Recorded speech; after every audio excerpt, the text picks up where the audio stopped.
Don't I know you, sir? Don't believe so. I haven't been here in many years. Name's Silas Greaves. Silas Greaves? The bounty hunter? Used to be. What are you doing here in Abilene? Just passing through. Got a little business to take care of. Well, sir, it would be an honor if you would allow me to buy you a beer. Hell, son, it would be my honor to drink it. I'm Molly. Howdy. I'm Dwight. That's Jack and Steve. Ben's behind the bar. Oh, I bet you got some great stories. A couple. Any of them true? Jack, be nice. A few. What about your shootout with Henry Plummer's gang in Bannock, Montana? Is that where you started as a bounty hunter? That's what it says in this here dime novel. Don't believe everything you read in them dime novels, boy. First man I hunted was back when I was riding with Billy the Kid. You knew Billy the Kid? Damn right. That scrawny son of a bitch had no fear. Wouldn't back down for nobody. I heard he collected the 10 stars off any crooked lawmen who crossed him. It was a war, boy. The Lincoln County War. And Billy promised his regulators would take the life of every bastard who helped bushwhack John Tunstall. Kid had a big chip on his shoulder and a hair-trigger temper. Made him dangerous as hell.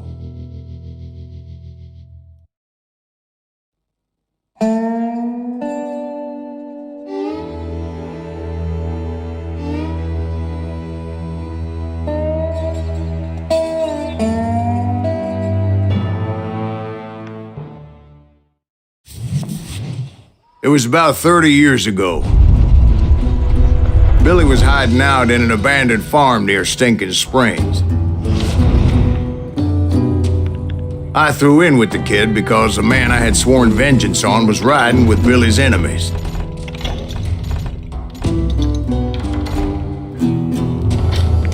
But before I tell you why I want that sumbitch dead, let me tell you what happened that day.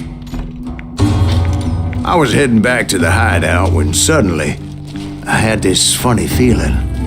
Funny, ha-ha? No, Steve. The other kind of funny.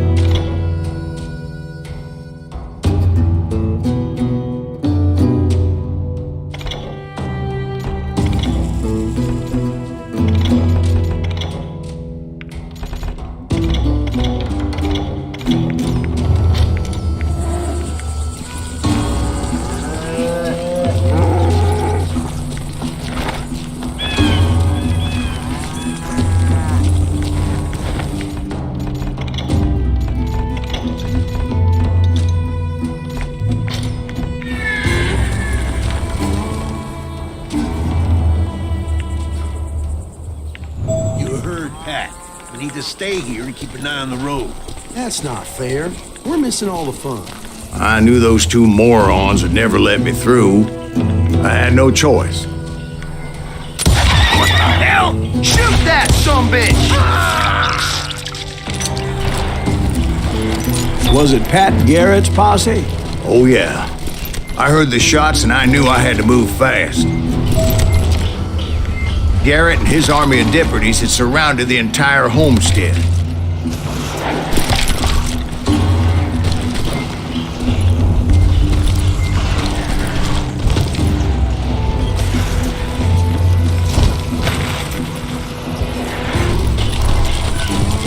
Fire at will!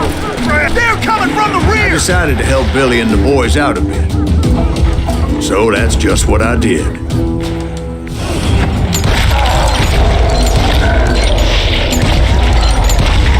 As the governor of New Mexico was paying for the kids' apprehension, Garrett was able to hire every gun hand in Lincoln County.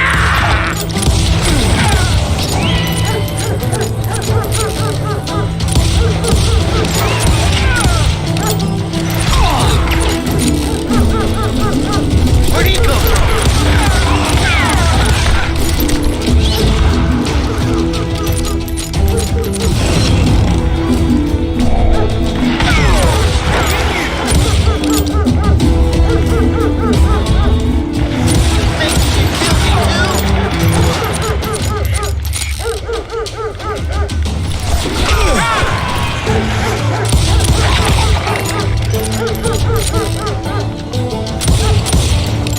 done.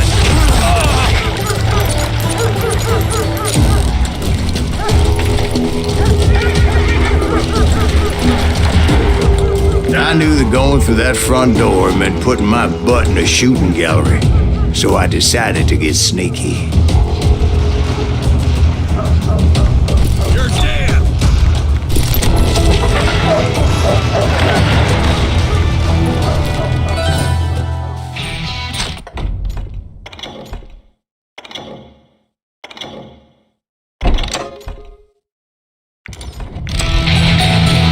Watch out! One of them! God damn it, he's where the hell's Garrett's men were Never running had around what we like a needed. bunch of chickens with their heads cut off. these some bitches running.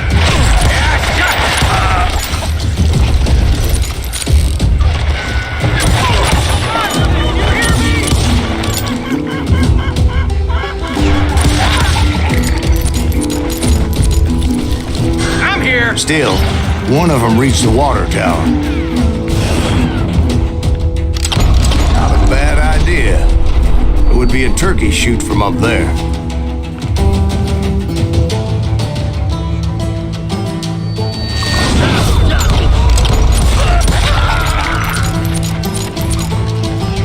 Had enough?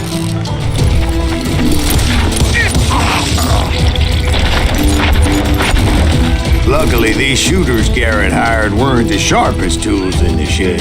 A lot of them were saddle tramps or sod busters or drunken drifters looking to make a few bucks. God damn you!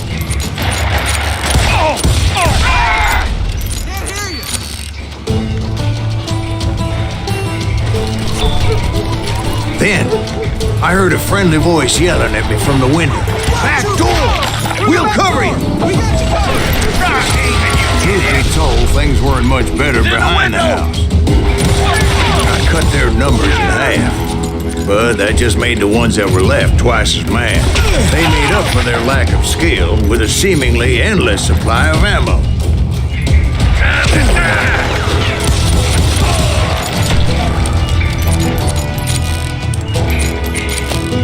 Show yourself, coward!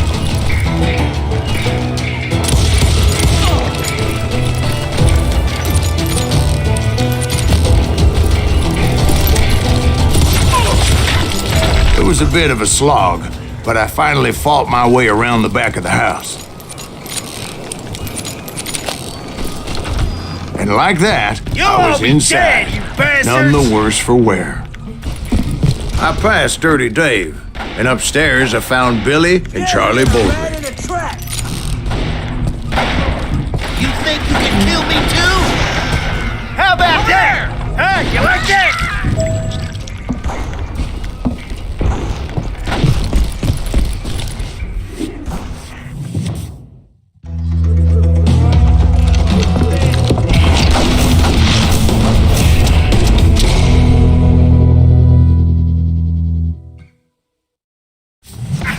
Billy looked at me and said, "About time, amigo! Grab a gun and get to the window." Wait, so you were friends with Billy the Kid? Yeah, sort of. Anyway, we were surrounded by dozens of deputized shooters who wanted to do us harm. Damn ears are ringing. Dead or alive.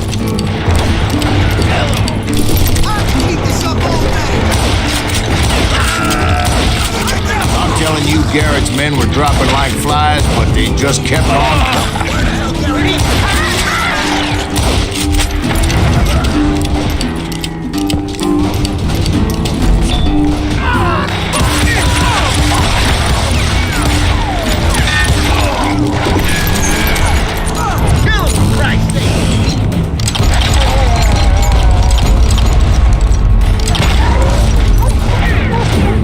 That's when Charlie got hit. "They're catching us in a crossfire," shouted Billy.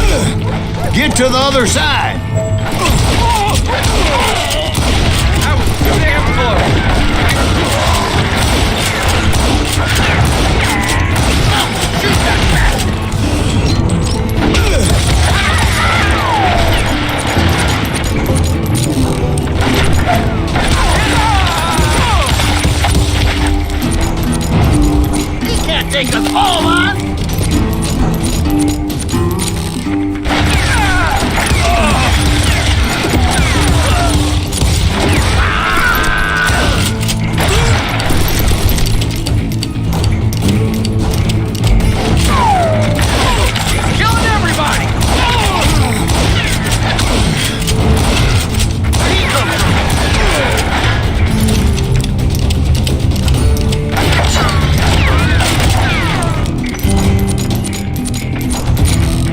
Christ's sake!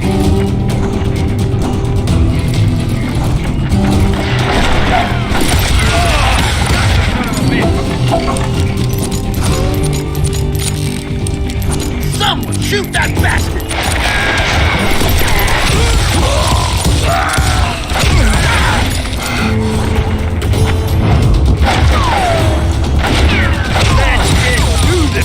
I don't know how many of those cocksuckers I personally put down. It was pretty clear, even to Billy, that maybe discretion was the better part of valor. What's that mean? It means that it was time to cut and run. They got a Gatlin, Billy shouted. Get the horses and bring them round back. I'll draw their attention. He directed that order at me, and I thought, why the hell do I have to do it? But I went anyway. Dumbass that I was back then.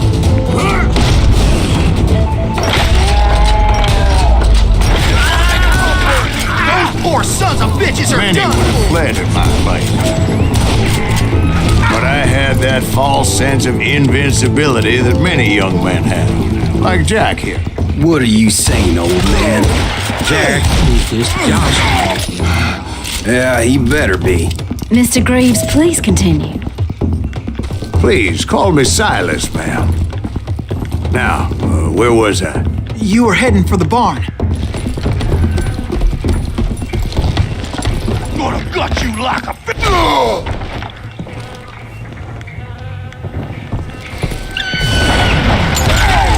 Making my way past a passel of fallen foes.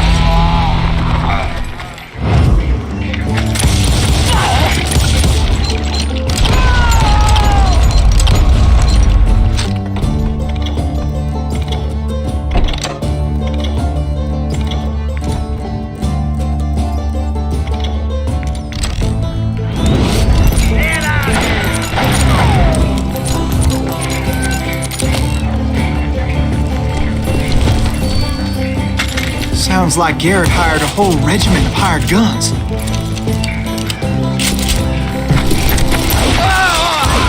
Yeah, and just when I thought I was done with them, more of these hapless bastards would pop up.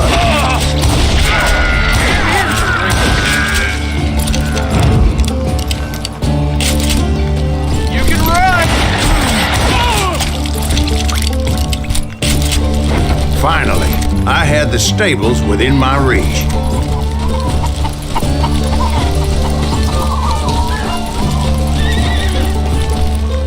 And that's when I met Sheriff Pat Garrett. I read that you went toe-to-toe with him, sir. That backstabbing bastard with that tacked-on tin star.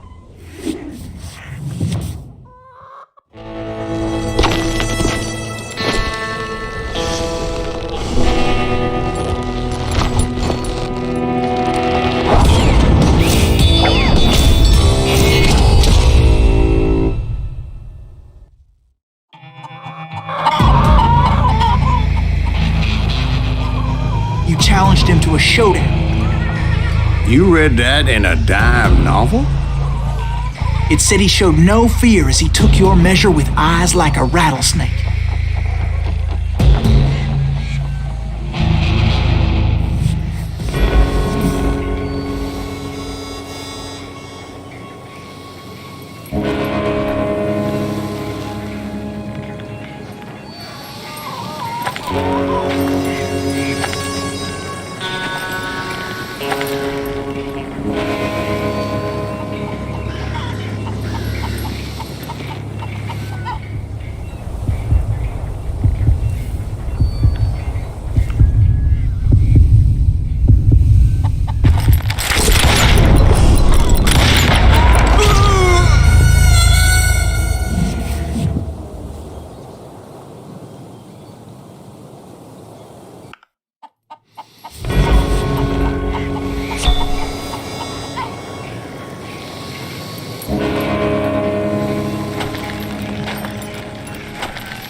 Killed him in a fair fight.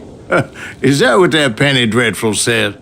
No, boy. That ain't what I meant when I said I met Pat Garrett. So let me start again. I finally reached those damn stables.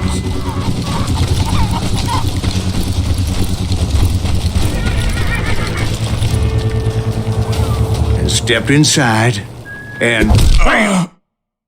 Last thing I heard was Garrett's voice. That's not Billy. And go on. How did it end? And, boy, that was just the beginning.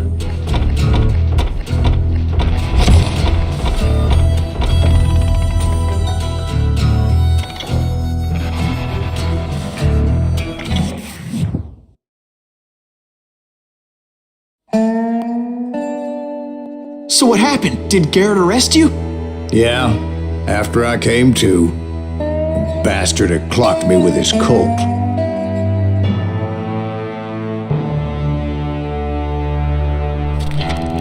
And the kid surrendered? When he realized there was no getting out of there alive. So they locked you up in Lincoln? Indeed they did. Sentenced me to hang right along with the kid.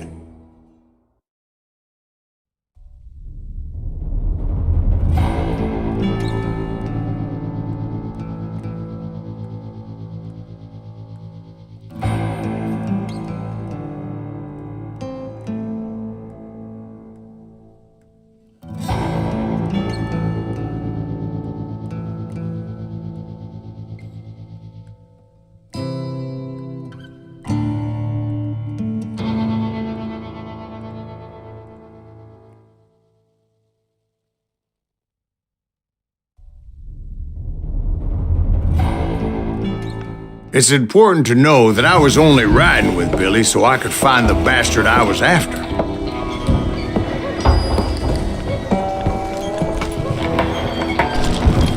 He was with John Kinney's gang, and they were sworn enemies of Billy's regulators.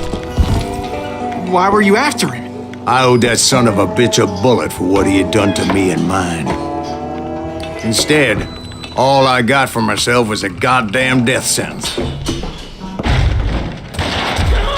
Luckily, it was right around then that I heard Billy make his move. He shot Jim Bell and a few other guards as he made his getaway. Later, they wrote that some lady friend planted a pistol for him in the privy. What the papers didn't say is that Billy helped me escape too.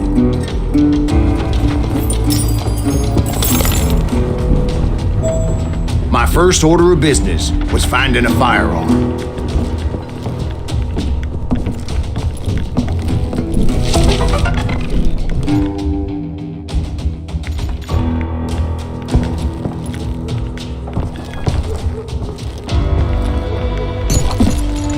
Luckily, I located Deputy Bob Ollinger's mean-ass shotgun.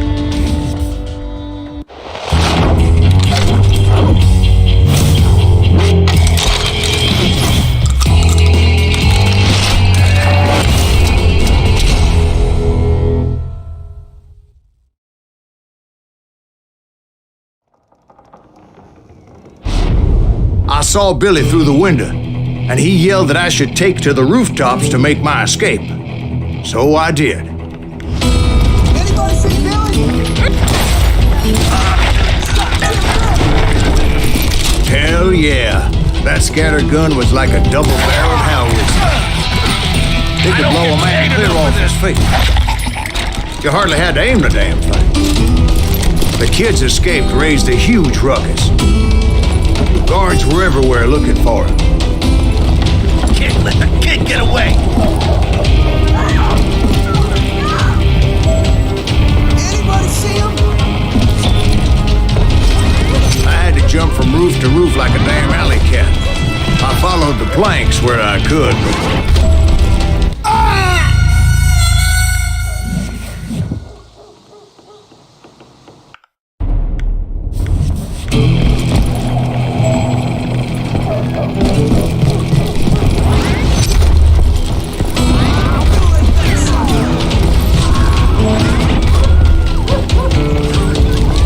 Some of that wood was slippery as hell. The whole town was up in arms. And Suddenly, I was a fugitive.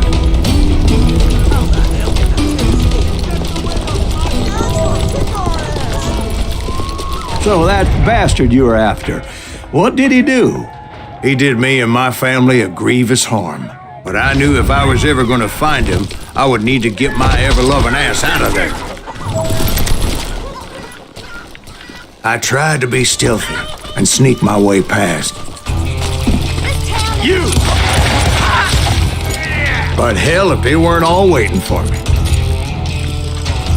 Apparently, some of them thought I was good. You hooligans can go to hell!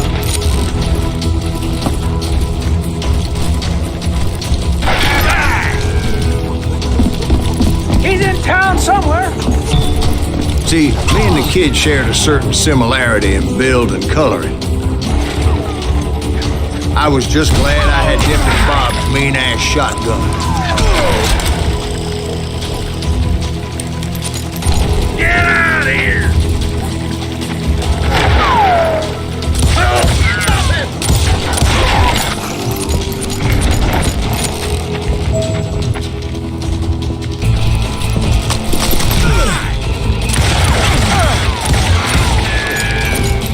Surrender yourself! They're shooting in the street! Get your heads down! These children. We're gonna be a decent. So much lead was whizzing by my head, it was like everyone in Lincoln wanted to put me in the ground. I knew I needed to find a horse. Though I never did have a great fondness for those four-legged grass eaters. Smelly, sweaty, ungrateful beasts. They're rising too high.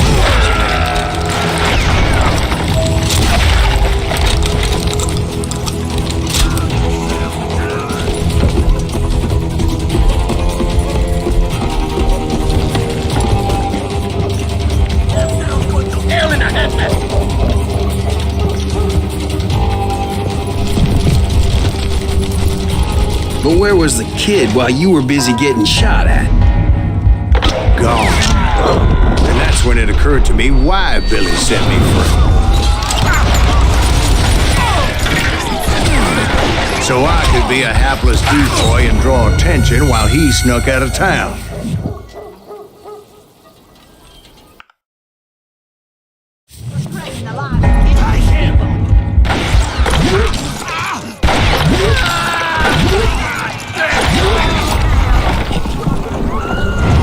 So I could be a hapless decoy and draw attention while he snuck out of town.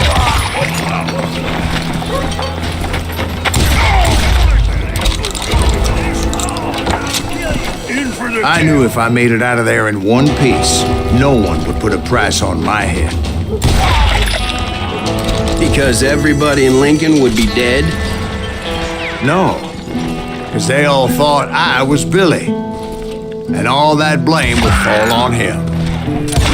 Meanwhile, Deputy Bob Ollinger was organizing a posse to put me down. He was already a mean son of a bitch, but he was doubly pissed that I stole his mean-ass shotgun.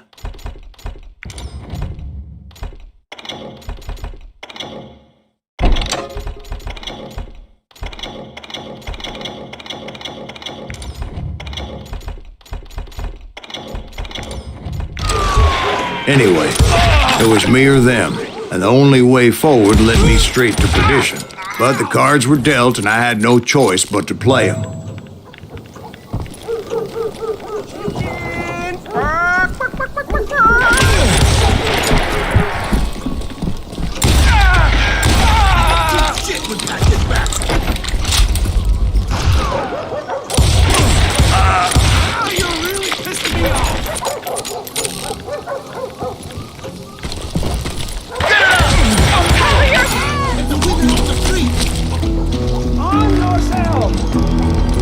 How the hell did he get away? Come out, you yellow bastard! Stop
you down!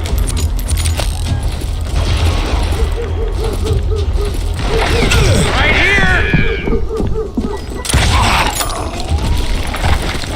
Finally, I found what I was looking for.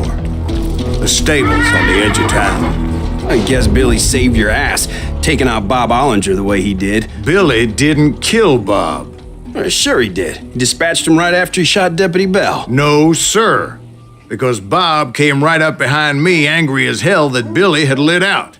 "Hello, Bob," I said. "I think you better let me go." And he says, "I don't think so, boy. Not with my shotgun." So we stood there in the middle of the street, eyeball to eyeball. He intended to kill me, and I knew I had no choice but to defend myself.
I killed him in a fair fight.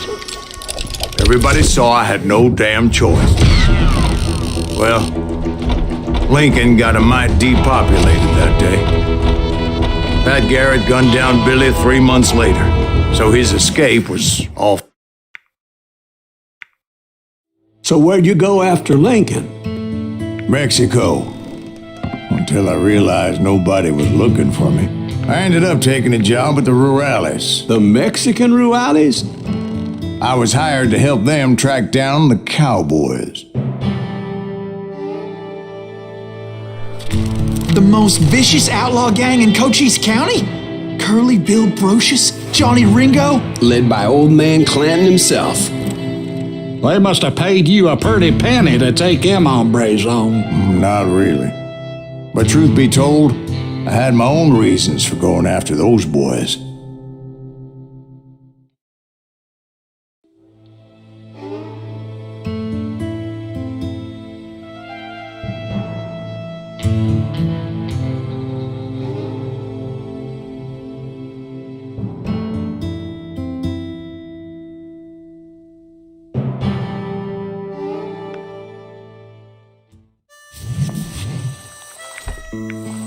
So was the bastard you were after now riding with the cowboys? Roscoe Bob Bryant was his name. Oh. But no, this time it was a different bastard I was after. The aforementioned Mr. Ringo. And yes, he was working for old man Clanton.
Where's he going?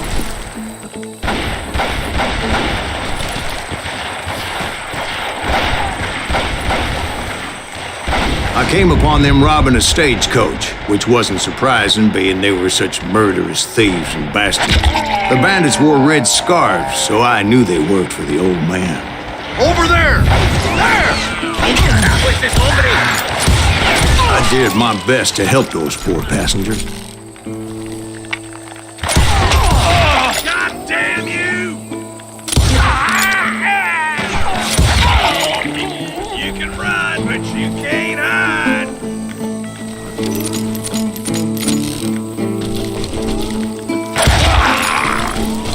Moments later, the attackers were dead, and I checked the stagecoach to see how many passengers were still breathing. None. It was then I wondered if the rocks weren't hiding more bandits. Was that all of them? Or did I just hit the rear guard? I quickly got my answer. They attacked from on high like Apaches often did.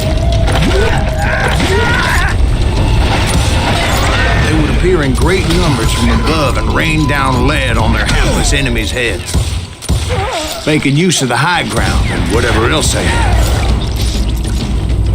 Yep, the Apaches always appeared out of nowhere, and there never seemed to be an end to them. Hold on. Were you attacked by Apaches? What happened to the cowboys? Did I say they were Apaches? I said Clanton's cowboys attacked me Apache style. I was in a pitched battle, but I was holding my own against an overwhelming enemy force.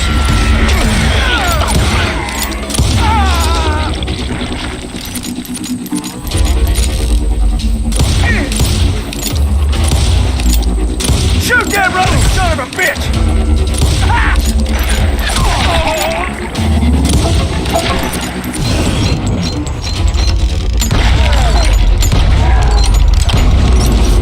Now you're really throwing me off! See, at the time, I was still pretty green and often blunder into regrettable situations. But I just kept shooting at anything I could see up in those damn rocks. I didn't see Ringo, but I knew he was with the cowboys. He and Roscoe Bob had done me a dreadful wrong, and I was determined to have my revenge. But to get to Ringo, I knew I'd have to fight my way past these other assholes first.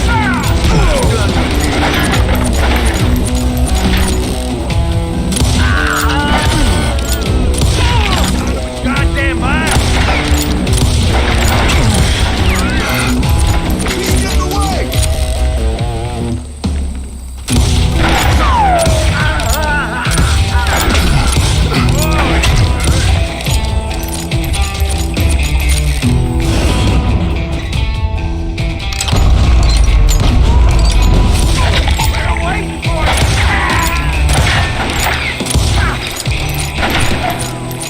Murder that bastard!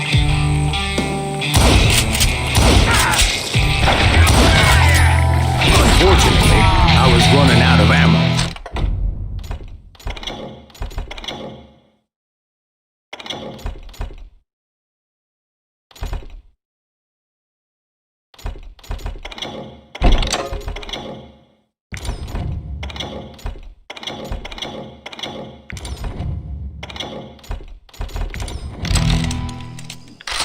Another perfect example of my relative inexperience as a hunter of men. I immediately knew that a tactical retreat was called for, as my vengeful fury was much less impressive without the bullets to back it up.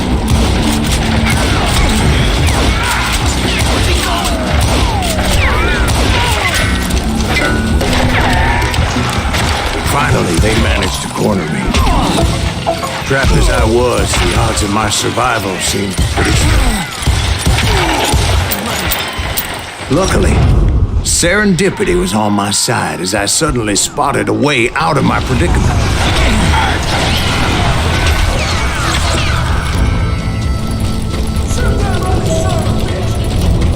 I ran ahead as if the devil himself was after me. Bullets were whizzing by my ears, but I wasn't about to roll over and die. I just kept running like there was no tomorrow. Because there wouldn't be if Clanton and his men caught up with me. As I was scurrying around those caves, I thought, what was I thinking? Going up against a gang like this?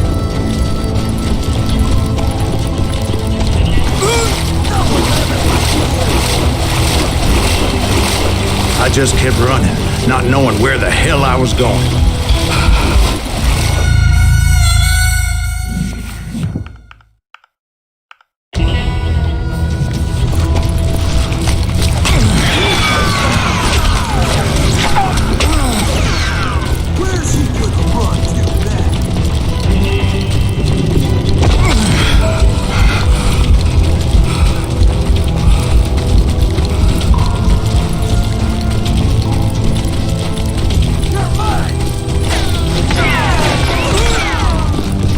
When something miraculous happened.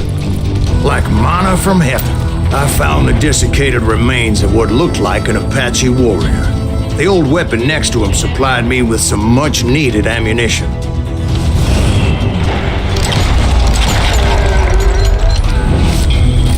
Bat Masterson once told me it was more important to be lucky than good, and he would know. And imagine my surprise when I found a fistful of dynamite to go along with that ammo. That stroke of good fortune evened the odds and bolstered my confidence. It was time to turn the tables. Time for the prey to become the predator. Time for the hunted to become the hunter. Time. All right, Jesus, we get it. They were right where you wanted them. That's right, Jack. I was done running. And the old man's boys were not expecting that. No, sir. I came at them like a wildcat. My fury knew no bounds. Damn him to hell!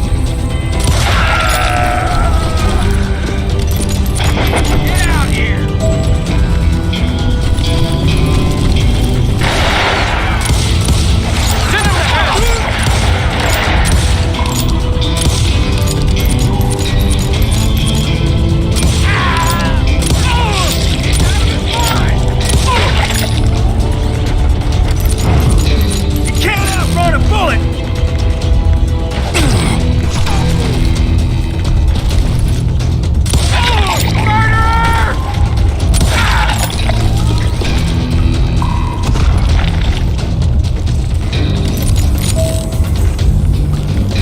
It was finally time for that old man to pay for his sins.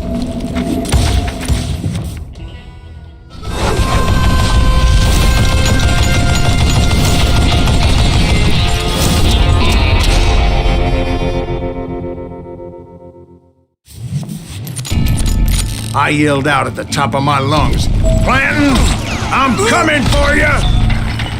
A little stealth might have made more sense, to be perfectly honest.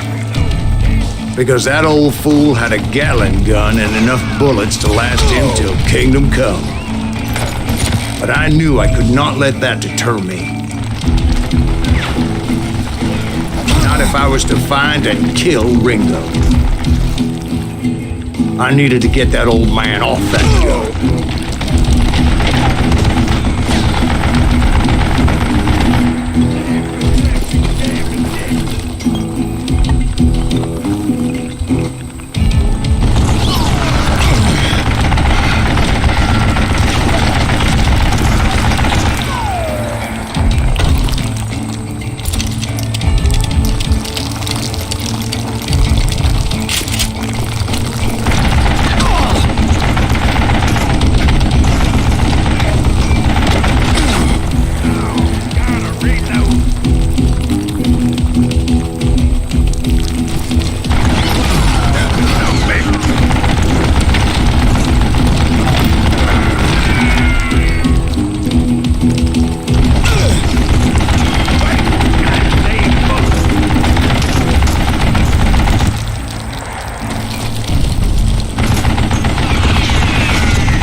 go!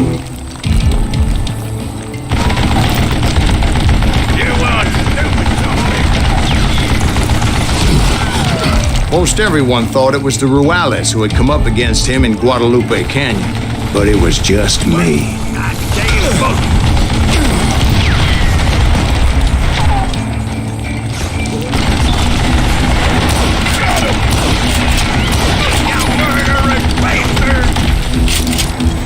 Would you just die?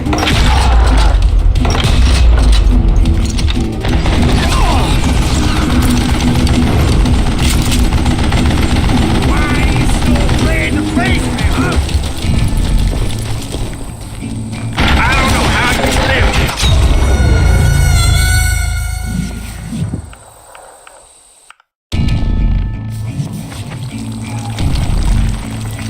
They're gonna need a dust pass.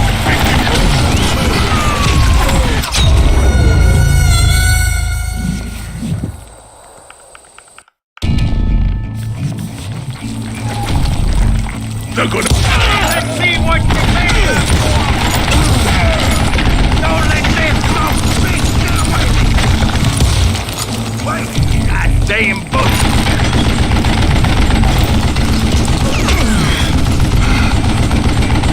What a piece of crap! Stop your hiding from me! What I ever do to you?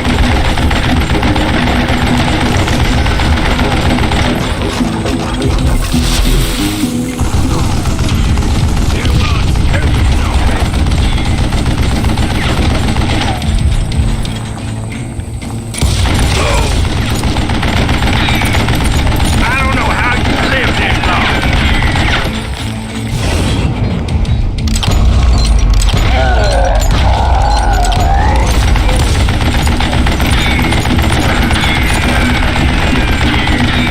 Would you just die?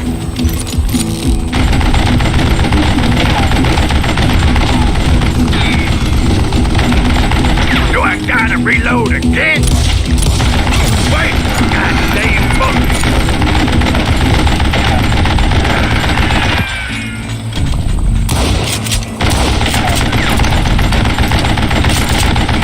What I ever do to you?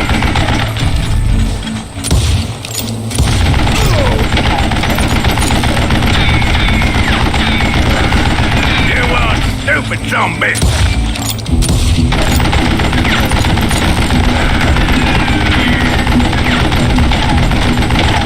Ow.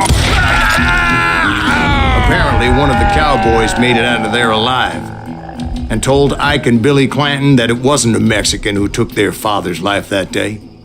They just assumed it was one of the Earps, and that little misunderstanding eventually led to that legendary gunfight at the OK Corral.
A few weeks after that dust-up at the OK Corral, I was still after Johnny Ringo.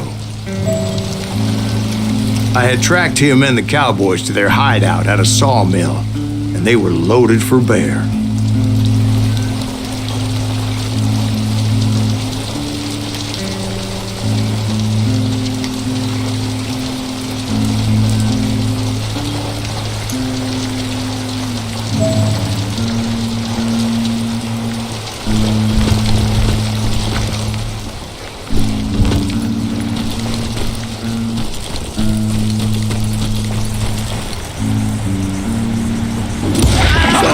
What exactly did Johnny Ringo do to piss you off?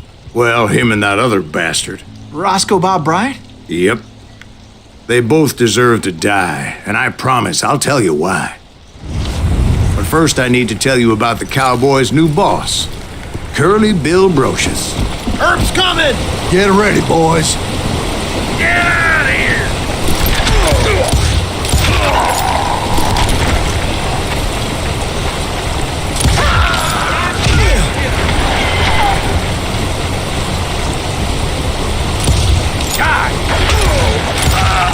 Curly Bill took charge of the Cowboys upon the old man's demise, and after that gunfight at the OK Corral, the Clantons wanted revenge.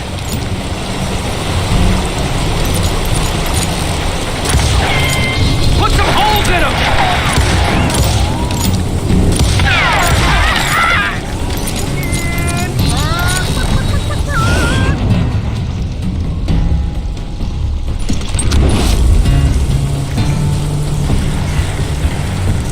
Kill that stupid son of a bitch!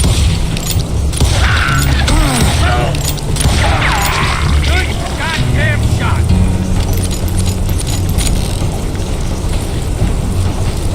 Kill him!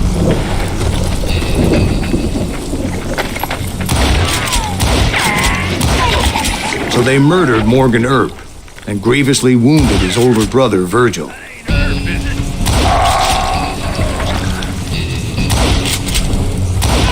God damn you! Kill him! Wyatt and Doc went on what became known as the Vendetta Ride, hunting those outlaws down. So when I showed up, that's who they thought I was.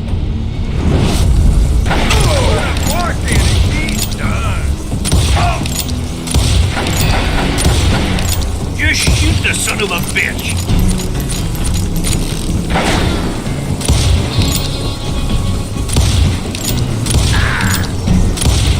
Get him from the side!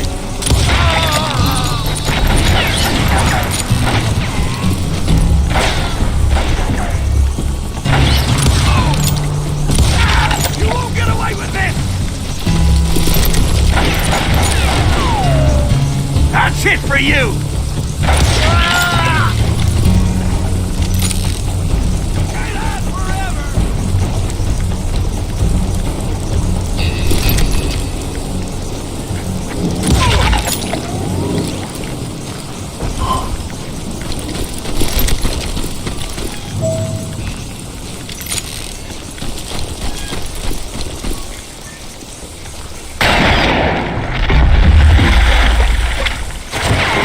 There were killers around every corner, all wearing red bandanas.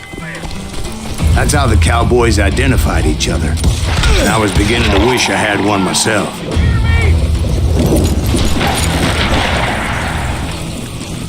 You're dead!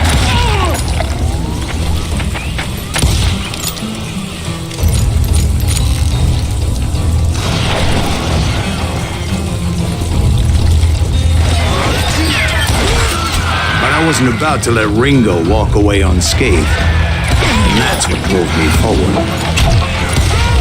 They say that Ringo was infernally fast. I hardly saw anyone faster, boy. Certainly not Wyatt Earp. That man was all hat and no cap.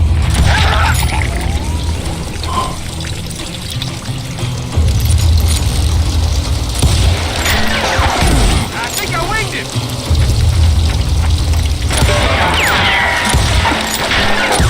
Somebody kill him! Earp wasn't much of a match for him, but Doc Holliday might have taken him. That Lunger should have kept his nose out of it. They never charged anyone for the murder of Morgan Earp. What are you, yellow?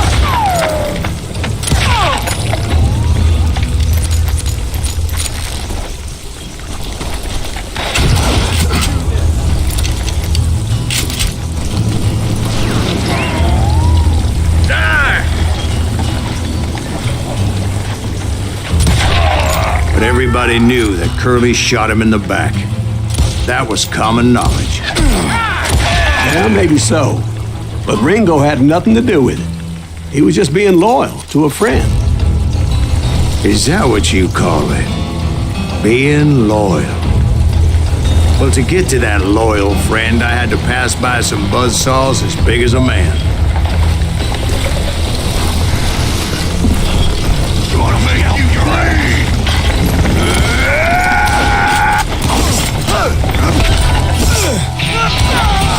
Excuse me, sir. I have a question. What's that, Dwight? After old man Clanton died, why didn't his son take over the Cowboys? Because Ike Clanton was dumber than a box of rocks and a yellow belly to boot.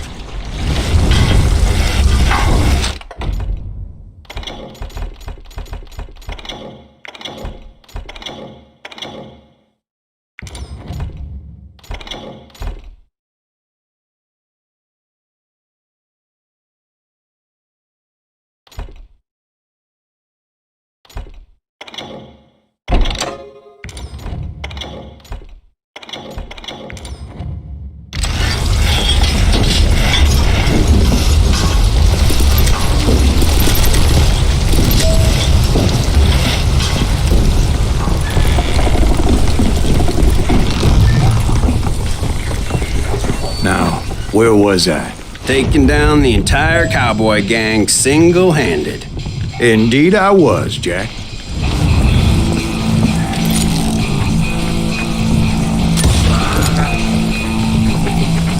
Send him to hell!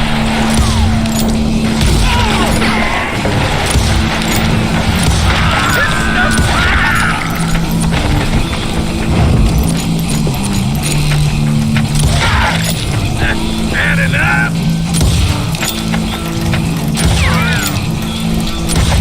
Take him down! Though it wasn't easy, as those boys had good cover.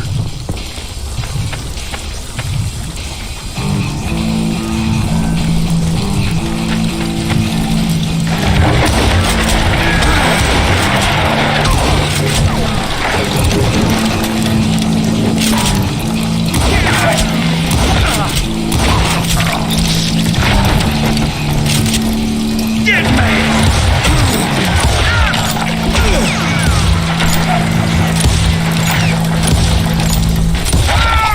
I'm gonna make you pay for that. Yeah, you know you can't.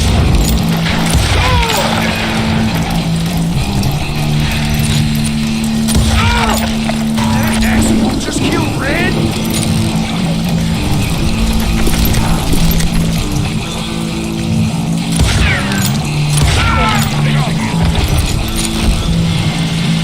Face me, you coward. Boy, you are get out of luck. Oh, now what?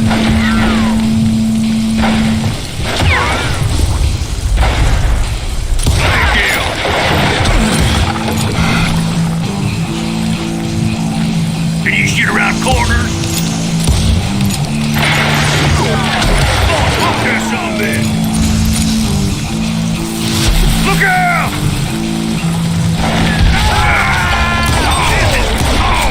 There were carts everywhere, piles of lumber, and God knows what else for people to hide behind. That really was one hell of a sawmill. Quite an impressive operation.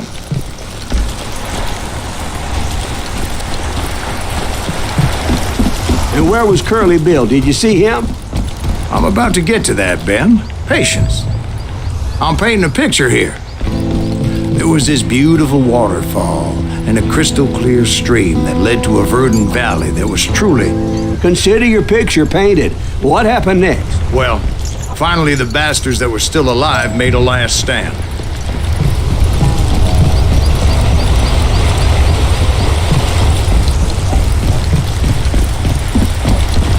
Curly Bill, Johnny Ringo, and his compadres took off into the lumber yard, and I followed after.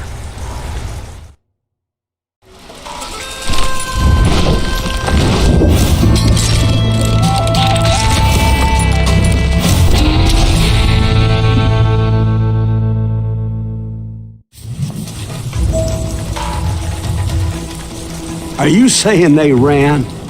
Cowardice was not in Ringo nor Curly Bill's nature. No, sir. I never said they were running scared.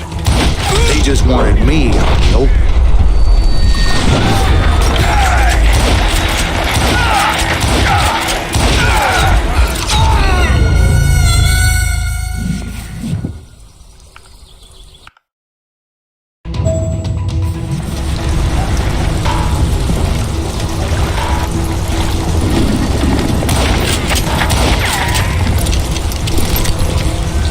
Let's see what you got. A bottle. How you like that? This ain't my day to die. You to kill me?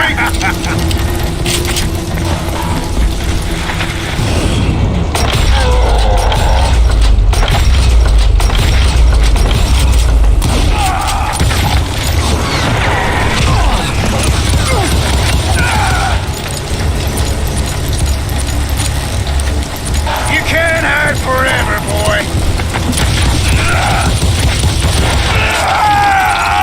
Brocious gave me no choice but to take his life. But Ringo was nowhere to be found. I knew you didn't kill Ringo, because he was found dead in a different location altogether. To this day, his killer is still unknown. Indeed. Took me a few months before I finally tracked his ass to West Turkey Creek Canyon.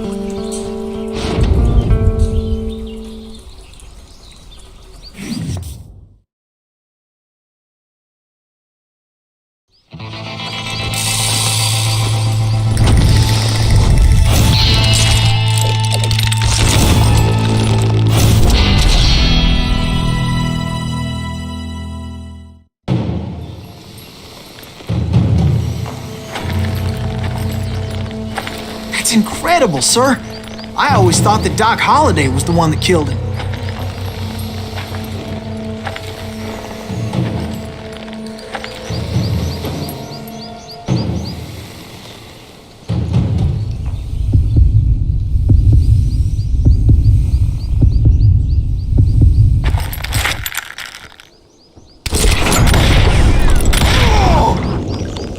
Sorry I had to ruin the legend for you, boy. But the legend ain't always true. Doc Holliday had nothing to do with the death of Johnny Ringo.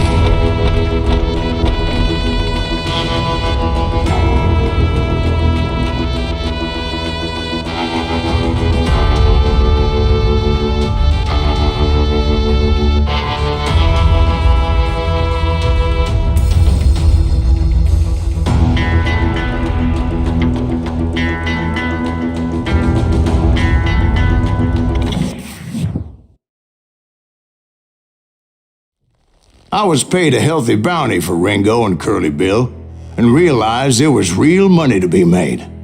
That's why I went after Henry Plummer.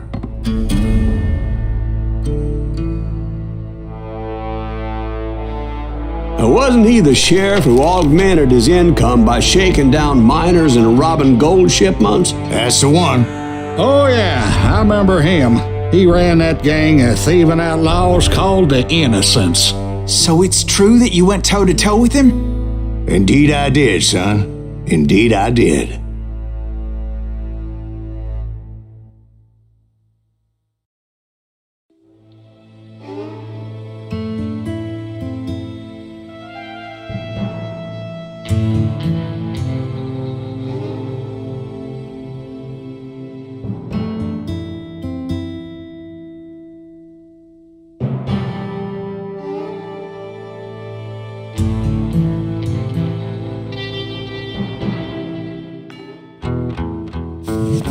I knew I needed resources if I was going to track down Roscoe Bob Bryant, and hunting Plummer looked like a good way to get rich quick. As the local vigilantes exposed him as the leader of the bandits, and put a generous price on his head. Plummer rallied his gang to plunder one last gold mine before making their escape, and that's where I thought I'd find him.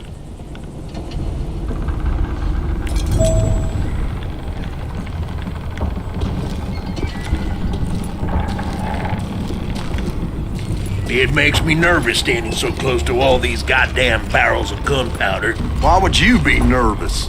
No one has the cojones to come after us. As long as you don't light up a cigar, we're fine. Besides, George is up there on the rocks with that rifle of his. Nothing gets past him.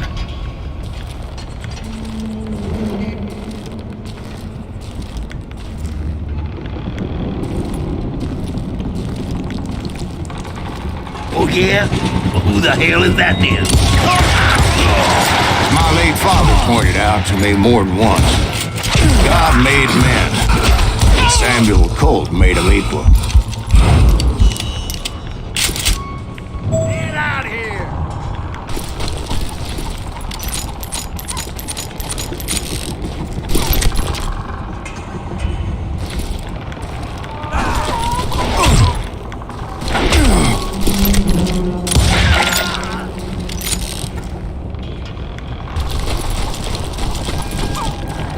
I knew that dynamite wasn't mine, so I decided the polite thing would be to return it. It was the biggest gold rush since Sutter's Mill in '48. Unfortunately, prospectors weren't the only ones drawn to those riches. Put that moron out of his business!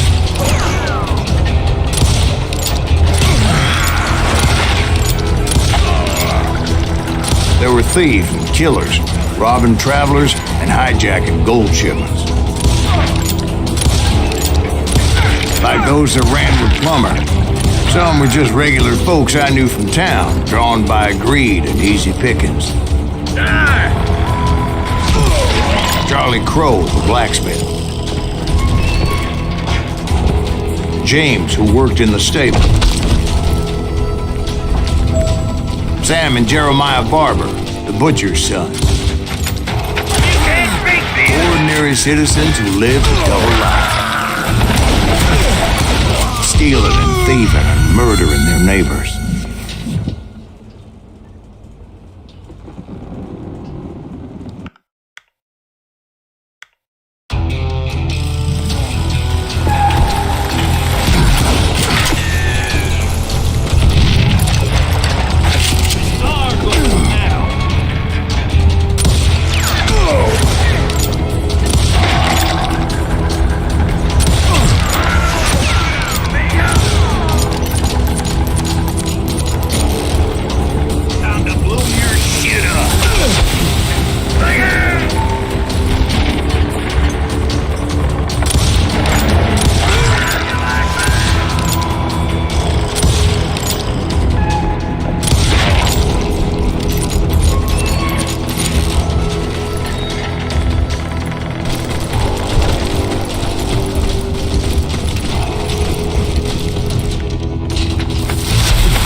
The rest were veterans of the Civil War.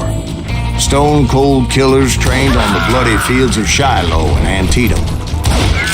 Dangerous, desperate individuals. Plummer had a lot of men on his payroll. A hell of a lot. That son of a bitch pretended to protect the public with one hand while stealing them blind with the other.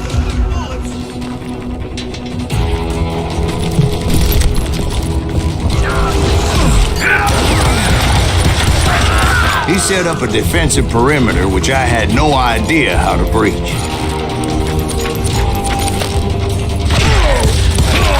I was outnumbered and in way over my head, but I was too damn stubborn and stupid to realize it. They must have thought I was tough, or had some kind of death wish, seeing as there were barrels of gunpowder everywhere. One stray bullet, one stray spark, and I'd be blown to hell and gone. Did I have any second thoughts about what I was doing? I thought I was some kind of hero.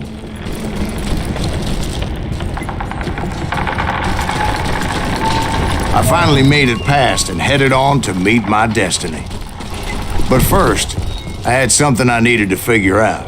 I had a few ideas on how to get into that mine, but once I made my decision, I knew there was no turning back. So my first thought was to enter the nearest mine portal. I saw an entrance. Made sense. It was the quickest way in, but that also made it more dangerous, as there would undoubtedly be enemy pickets posted along the way.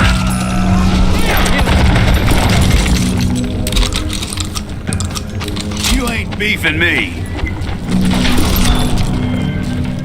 Besides, once you enter a mine like that, it's easy to get all turned around. Time to blow your shit up. Had enough? You must be let out of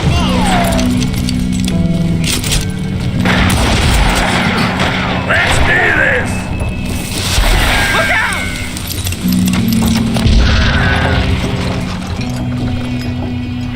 Can't hide forever!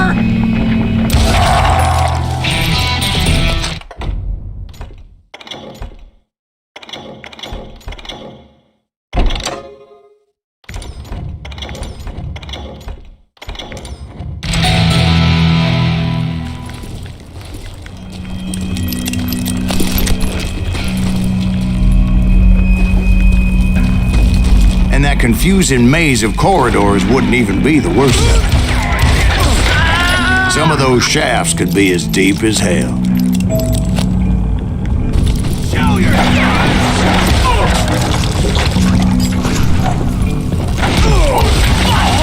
A single stumble or misstep can easily end in a deadly plunge to oblivion. This is why I do not like heights.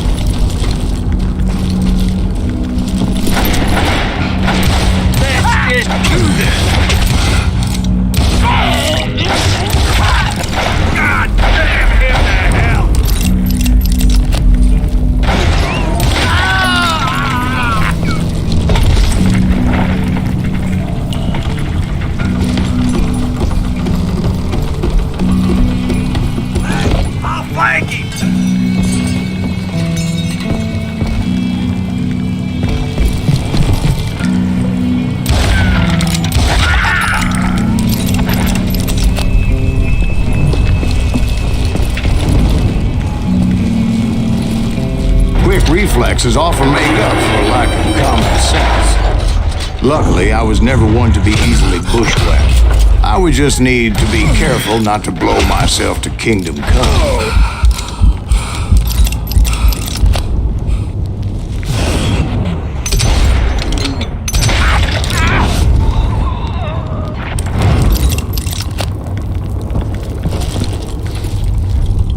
With all that gunpowder and dynamite everywhere, a body has to know what he's shooting at. All it takes is one tiny spark, and boom.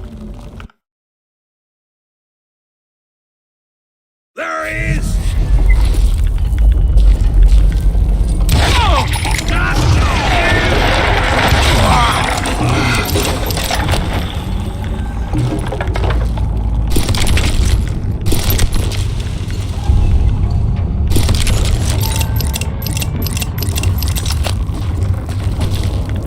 One wrong bullet could have turned that mine into a dad-blasted tube.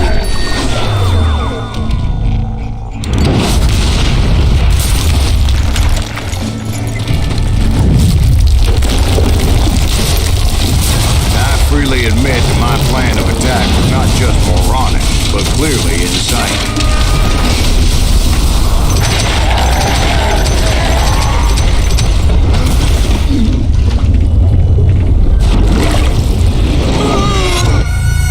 It's a good thing that I abandoned that ridiculous plan before I even tried it. Instead, I spotted a ladder, a way into the mine from the opposite side.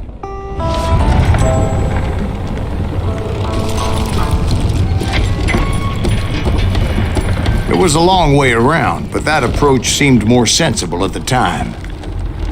Of course, being I had a problem with heights, that scaffolding scared the bejesus out of me. Climbing down that ladder required some caution.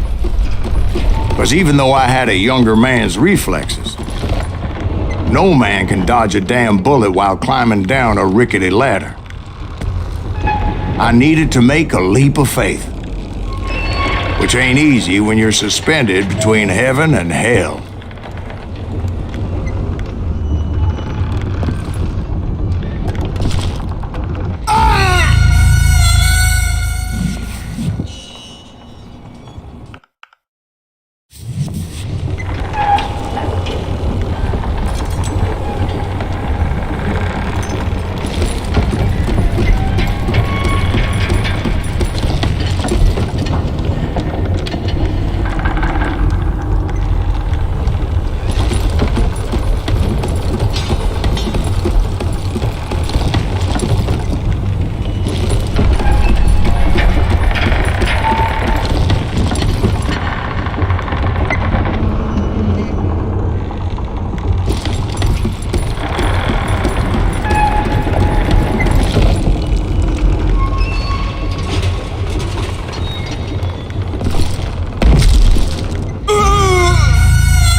Determined not to give up, however. As Sheriff Plummer seemed quite the despicable character. When the vigilantes discovered what the sheriff was up to, people were outraged. That 10,000 they put on his head would go a long way to helping me find Overtown. And I had made it my mission to settle that score come hell or high water.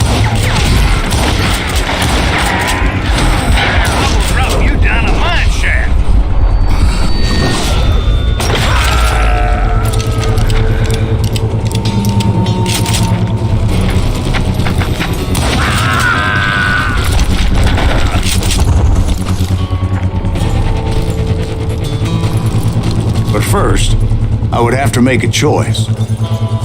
Take the elevator or climb the ladder.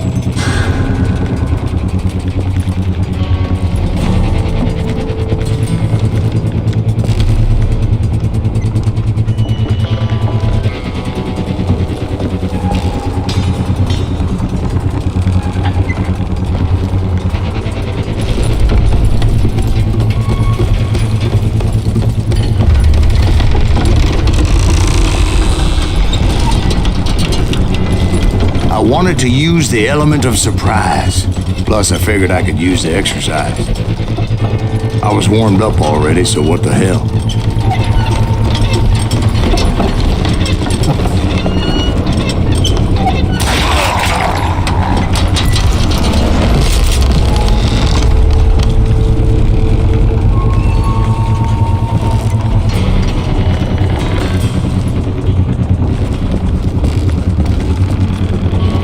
Plummer was a mad dog killer, and the people of Nevada City deserved better.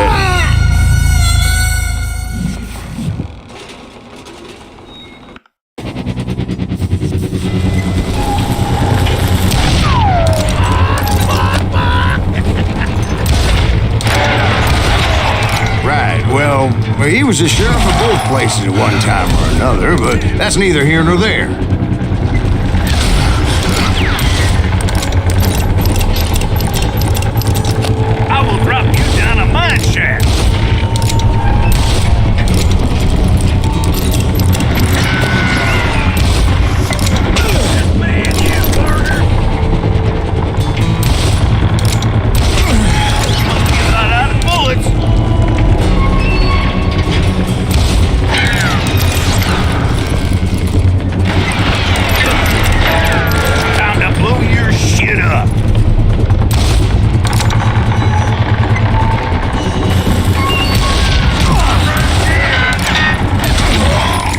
it was, taking him down would save a lot of lives, including my own.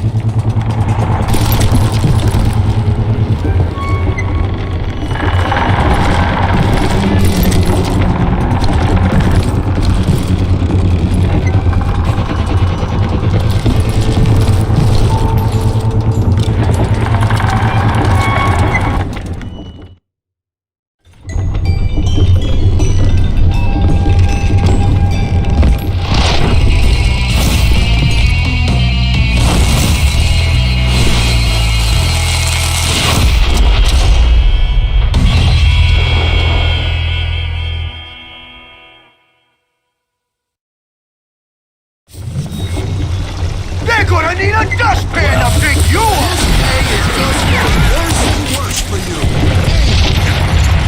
Henry Plummer was clearly unhinged, and I could see right away that this was gonna take some grub. What do you think you're doing? Lucky shot!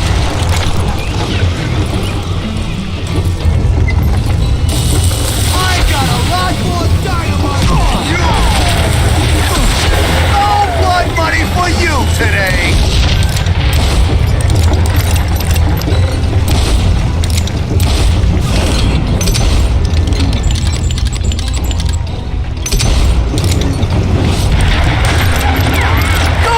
Shoot, but can you aim?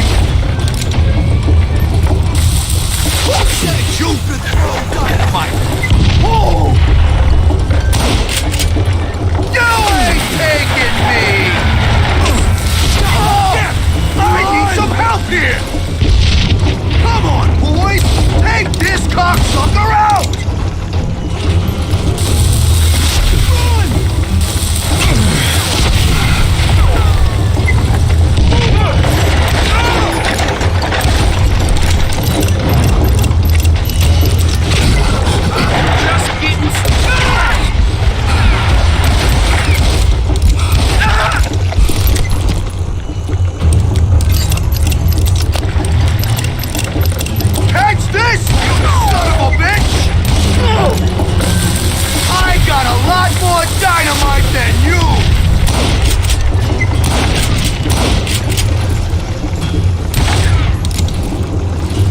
I'm going full medieval on your ass!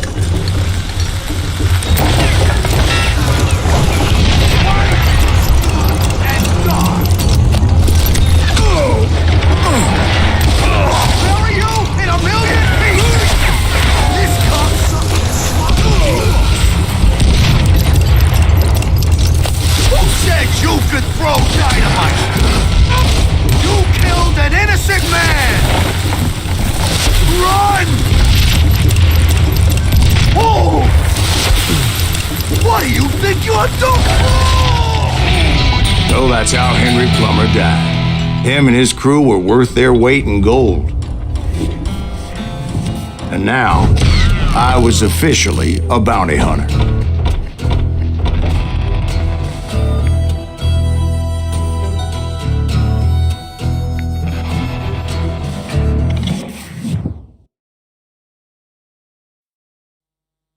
So, did you finally go after that Bob feller? Well, I heard word he was in Kansas with John Wesley Hardin. So that's where I went. Where in Kansas? Abilene. Why do you ask, Ben? No reason. Was Hardin as fast as Ringo? Ringo was fast, but John Wesley was as fast as the devil himself.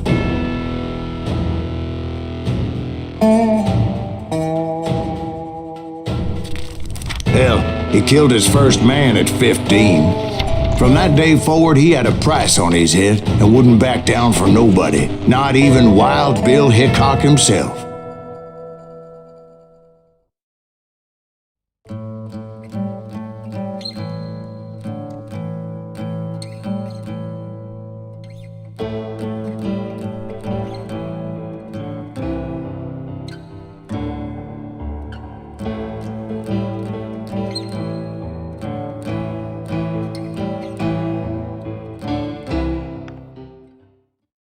I dodged death many a time, and that night in Abilene was no good.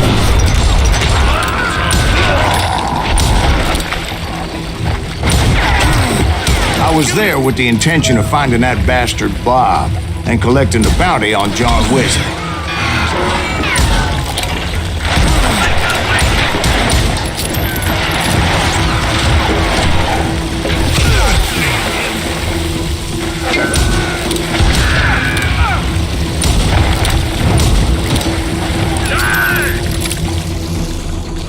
I thought the Texas Rangers got Hardin. Yeah, that's what they want you to believe.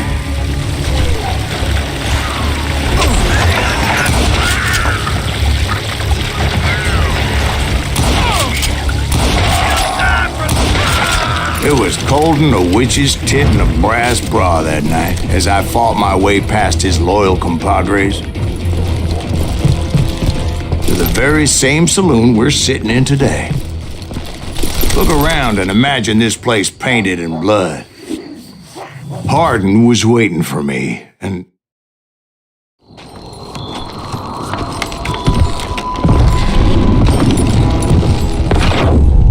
Wait, I'm jumping the gun here. Let me back up and give you some background on this sumbitch. He deserves that much. Don't you think so, Ben? John Wesley Hardin was a killer. By the end, he confessed to taking the lives of 42 men. Fathers and husbands, brothers and sons, men with families who cared about them. He was a bona fide folk hero by then, and had amassed a gang of armed miscreants and other assorted thugs. He and his men set up camp outside of town, and I was hoping Bob was among them. Shit, it's cold out here. I'm freezing my giblets off. Ain't right we gotta stay out here keeping watch like this. Damn it! That son of a bitch! They didn't ask why I was there. They knew.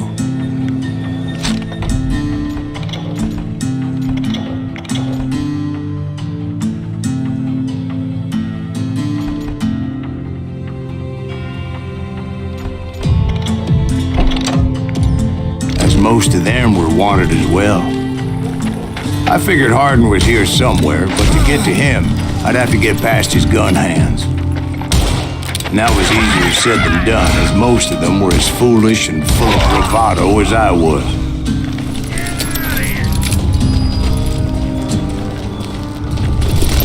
You think you can kill me?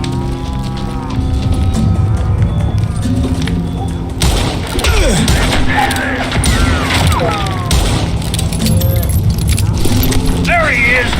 I had to spill a lot of blood to find out Hardin wasn't in that camp. He was carousing in town with his closest friends. Hardin's boys apparently didn't want me to reach the Bull's Head. Some were hightailing it into town to inform their jefe of my unwelcomed presence.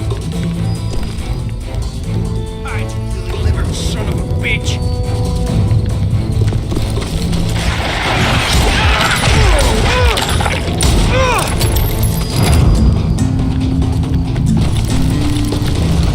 Kill him already! Tell Hardin someone's coming for him! Stop that son of a bitch! Don't need no help. Let the boys know we got another law dog.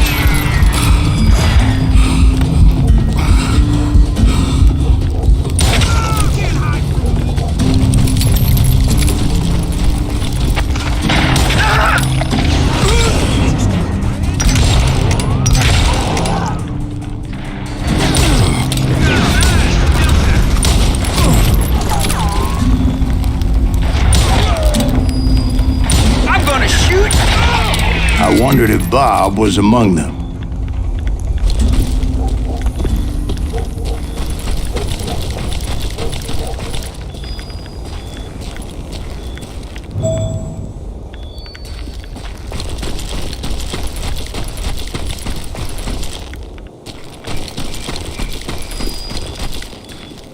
And I steeled myself for the fight ahead.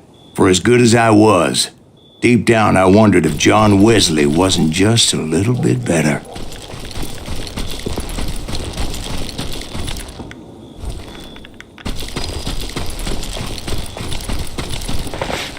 Before I could test my mettle against Hardin, however, I would first need to dispatch his cadre of hired killers. Most of these degenerates were beyond redemption, but John Wesley might have been a different story.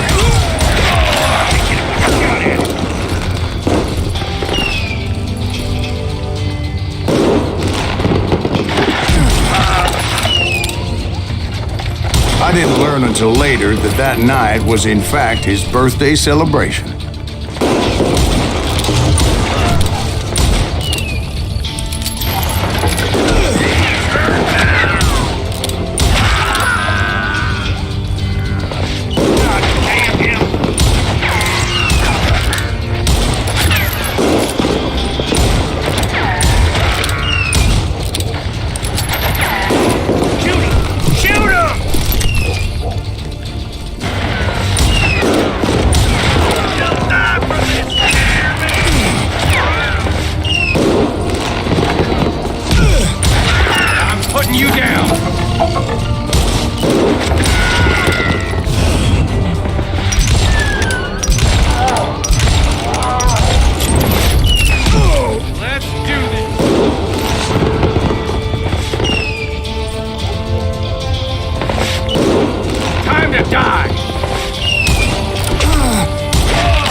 I think I already mentioned that I found Hardin in this very saloon. Suffice it to say, nobody there was happy to see me.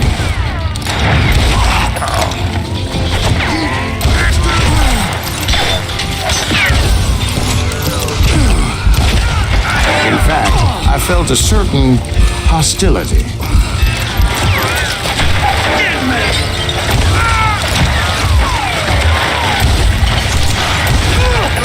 I'm gonna make you thank for that.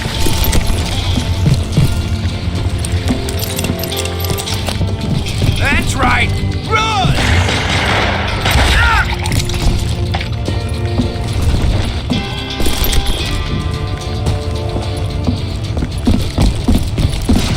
I can kill you with either hand. I was disappointed that neither Bob nor John Wesley were among the dead. But that was short-lived, as a moment later I was facing down the fastest gun in the West.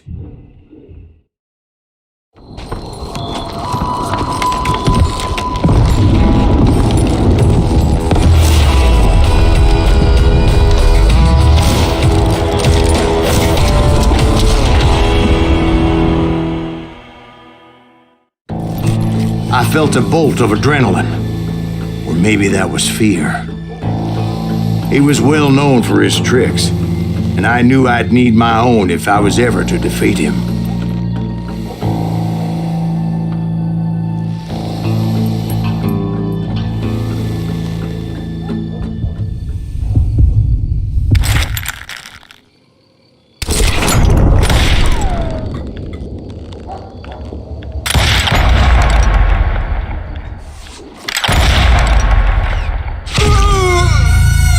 No, wait! He didn't hit me then. I'm sure of it.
That man was faster than greased lightning. But being inebriated as he was, he didn't count his shots. And now, he was at my mercy. So he didn't die? No, I sent him to prison. Years later, after he was free, some restless avenger took his life. Shot him in the back in a saloon just like this one. Anybody up for another beer? Ben?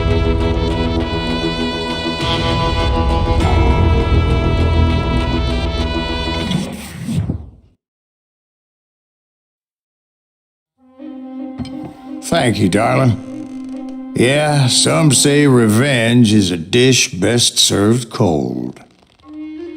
So whatever happened to that Bob guy you were after? Personally, I'd like to hear some of your other adventures. Like, I don't know, did you ever go toe-to-toe with a red man?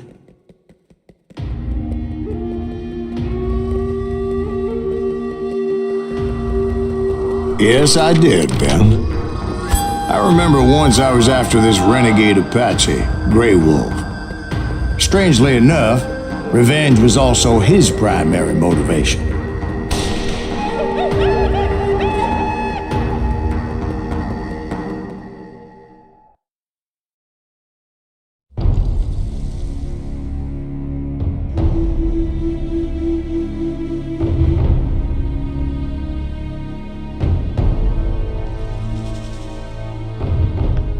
A bounty was put on Grey Wolf's head, and that's how I came to hunt him in the mountains.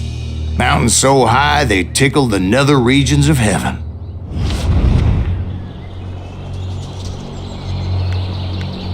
Grey Wolf was a Chiricahua Apache medicine man who had led a war party in revenge for a massacre against his people.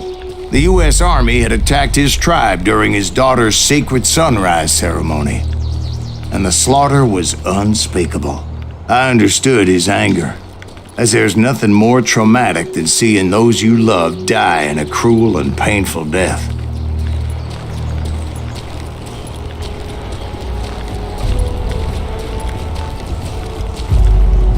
Right from the beginning, I couldn't shake the feeling that Grey Wolf was watching my every move. He led a band of young Apache warriors who wanted retribution and were more than willing to die for him.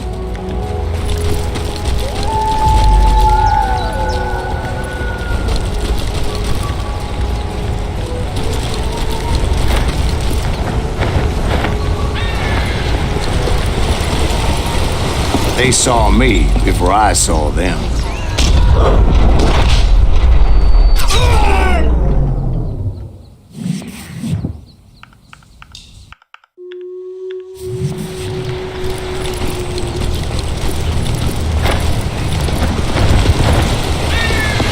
They saw me before I saw them.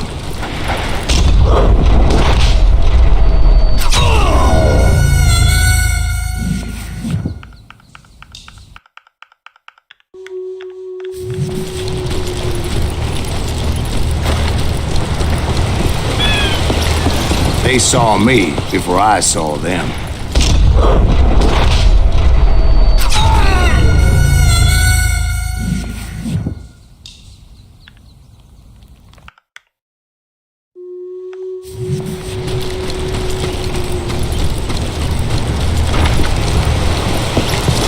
They saw me before I saw them. And it crossed my mind that maybe this wasn't such a good idea. But now that the shooting had started, there was no backing down.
was rugged country, the winter home of the Chiricahuas, and that's why they had retreated there.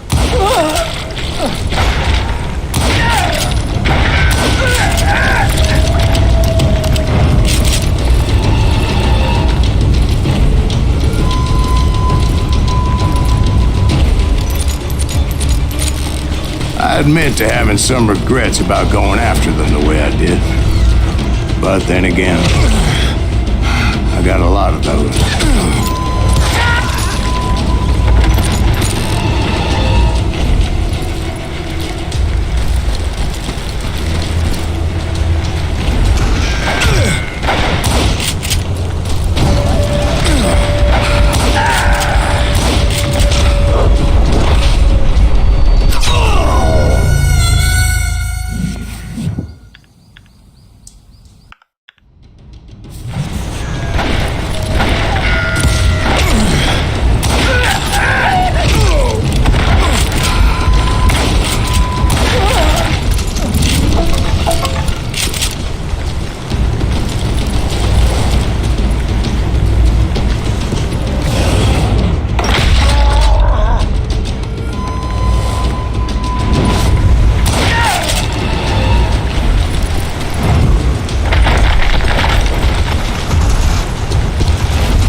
Did you find Grey Wolf? Not at that moment, but I did find the entrance to their hideout.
Deep crevice that led to a deeper cave.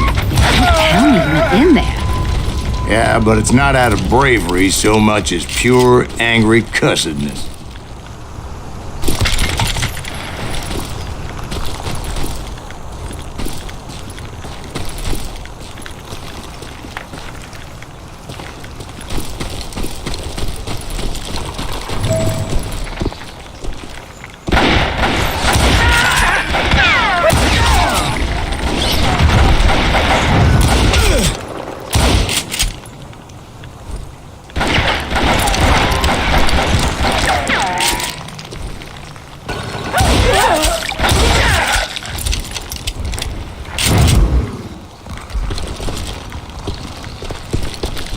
See, back then, I had a stubborn streak a mile wide, and I wasn't about to back down.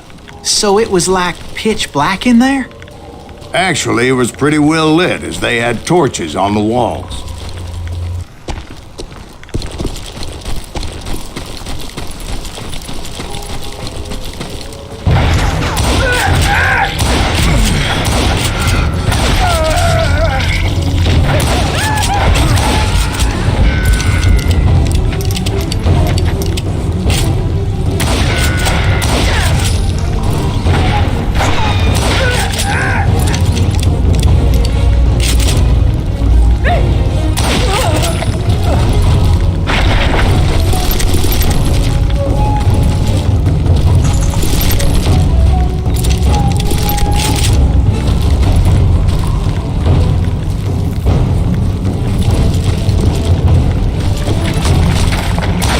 Was his cave? Big as hell, Ben. Chiricahua had hid out there during the Indian Wars.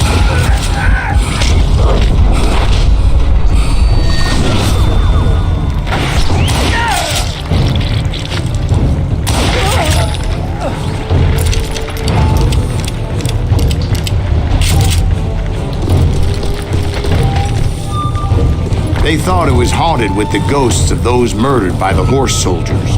The cave was haunted with dead Indian ghosts? To be honest, I was more concerned with the live ones than the dead ones.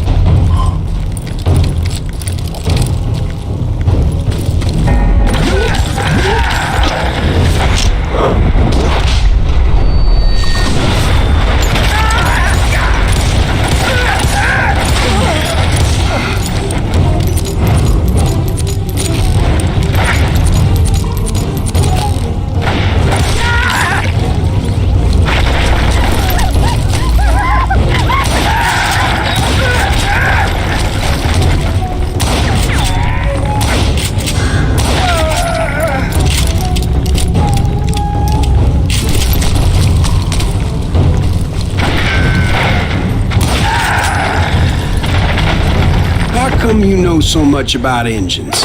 A few years back, I was married to 2 Mescalero women. At the same time? Yeah, they were sisters. Polygyny is traditional among the Mescalero. So what happened? Oh, I had to get out of there. Those girls never shut up.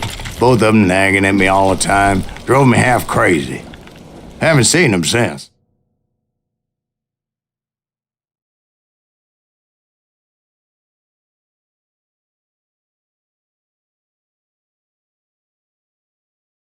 No, I mean, what happened with Grey Wolf? Oh, well, I pursued him into the Cave of Death.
I came upon this flooded grotto, and that's when I saw him. He came to me unarmed and unafraid. His voice echoed in the shadows, and I sensed he meant me no harm. You carry great darkness in your heart, and if you do not release it, it will claim your soul. The sound of his voice put some kind of ancient Indian spell on me. As his story unfolded in my mind. You will come to this place again and kill many more men, and the darkness will grow until it consumes everything that you are. A soul will have no rainbow if the eye have no tears. He said I was a great warrior, a coyote man, unequaled by any other pale-faced warrior, or something like that. The snakes will bite shadows of your past until a venom poisons your heart, and the echo of the song of the dead summons the spirits deep from within the mountains. I didn't quite get what he was saying, but there was definitely snakes. And indeed, his warriors surrounded me and attacked me like hungry wolverines. They couldn't stop me, though, and Grey Wolf wasn't in the mood for idle talk.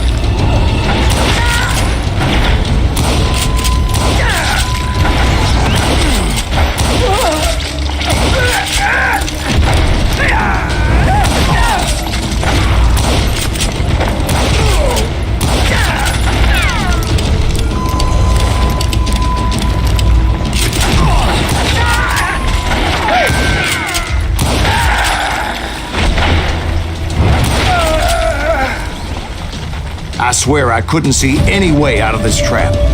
but suddenly one just appeared. Kinda like a miracle.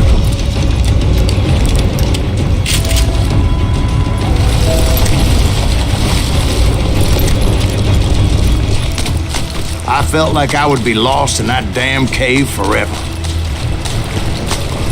Finally, I found myself back outside, perched on the edge of a precipice, overlooking a thundering whitewater river. To get where I was going required several leaps of faith, but no way in hell I was turning back.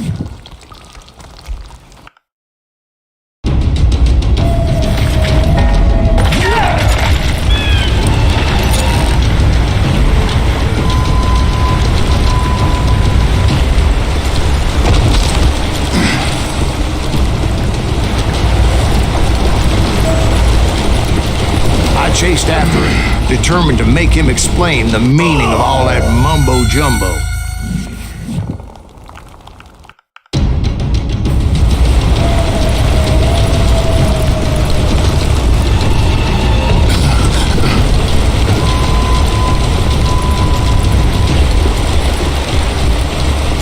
There were dozens of Apache warriors aiming at me from on high.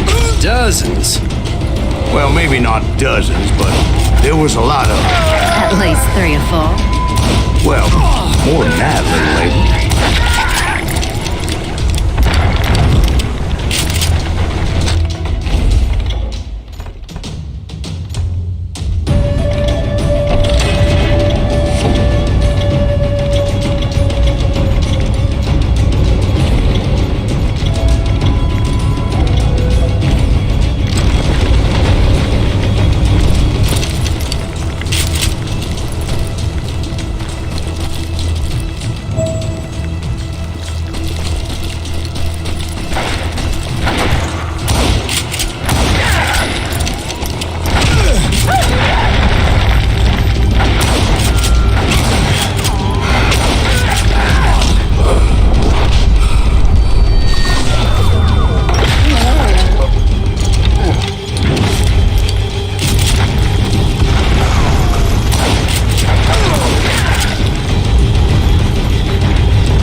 A steep climb up creek ahead of me and scrambled up those rocks like a mountain goat. I was determined to locate Grey Wolf and find out exactly what the hell he was trying to tell me. And wouldn't you know it, that crafty son of a bitch led me right into a trap. What kind of trap? Well, son, there had to be at least 100 Apaches surrounding me. 100? God be my witness. Oh, come on. Who are you kidding? Hey, I believe you. Come on, tell us how it ended. All right, but I'm not gonna drag this out. Where were we? You were surrounded by 100 Apache warriors. Well, I didn't take the time to count them exactly, but there were a lot of them.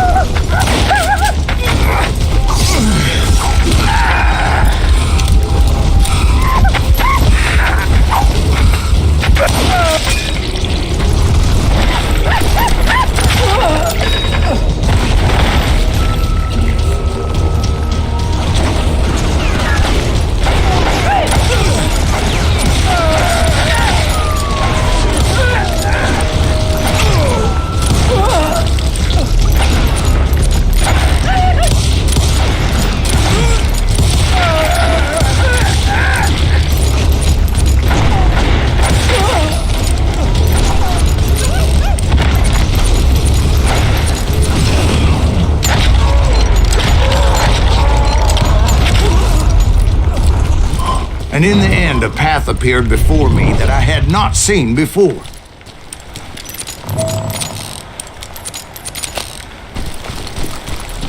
I followed it as I desperately needed to find out what Grey Wolf was trying to tell me.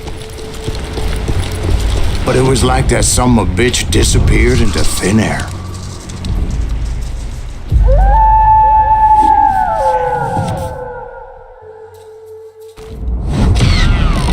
Never did find him. And never did collect my goddamn bounty.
Thank you, darling.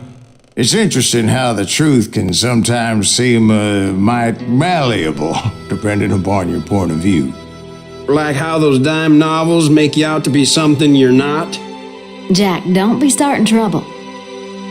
No, he's right. They do tend to exaggerate.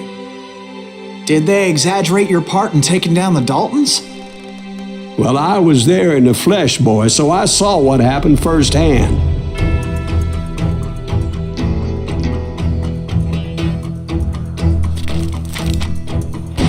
Those Daltons were lawmen once, before they all went bad, robbing banks and trains clear across the territory. Until Coffeeville, of course. I was one of the citizens who took up arms that day. Fighting on the side of right? I did my best, sir. We all did.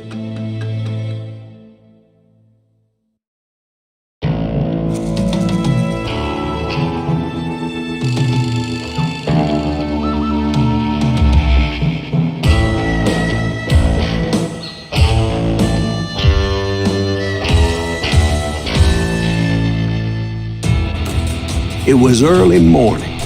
One of my friends was a local gunsmith, and he handed out firearms to anybody who'd take one. You see, the Daltons got it in their heads to rob 2 banks at the same time. 2 banks on the same damn street.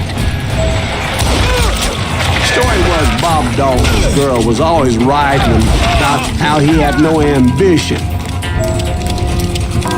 Well, the locals recognized the Daltons right off. Before they could get away, half the town took up arms to defend their property.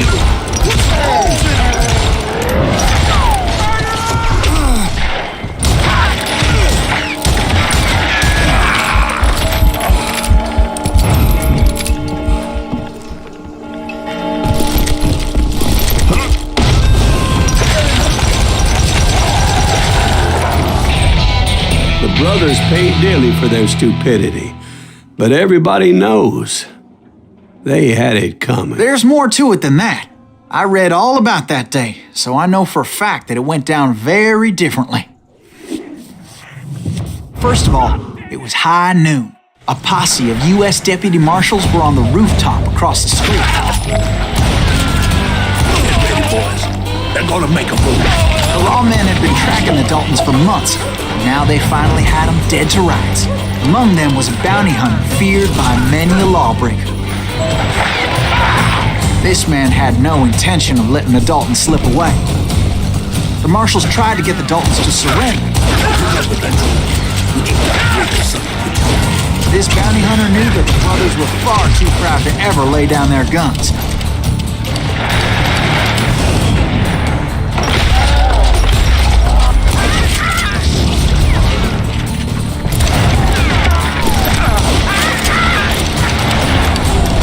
He went in there alone to confront those criminals. One of the marshals shouted, "Where are you going? Are you crazy?" Hey, where do you think you're going, dumbass? That rifle's mine. But he paid him no mind. He saw a way to get around to the back of the bank.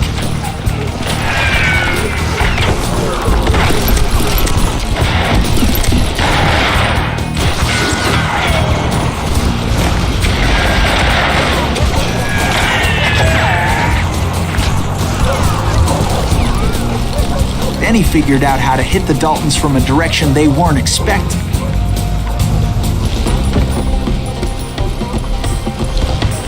A moment later, he was climbing up a steep ladder, laughing at danger as he did.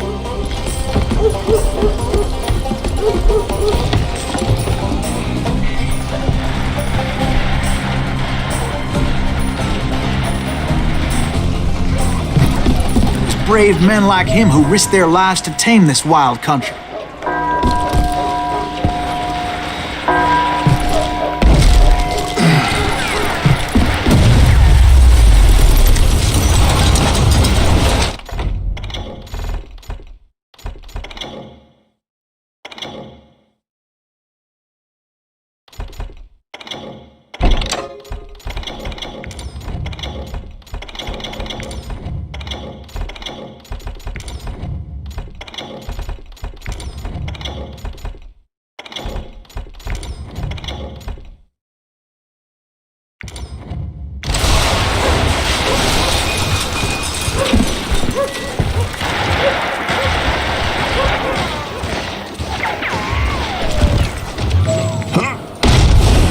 got company.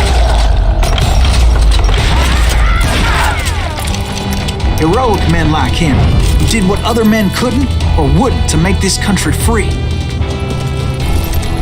Like Jim Bowie and Davy Crockett, who died defending the Alamo.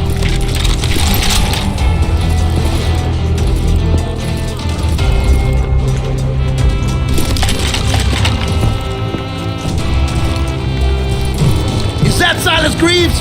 Son of a bitch!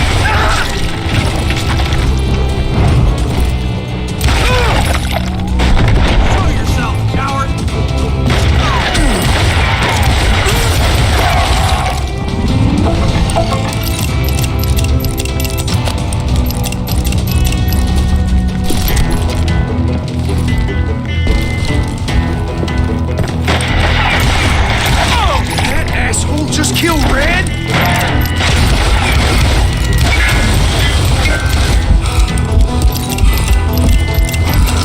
You can't hide from me.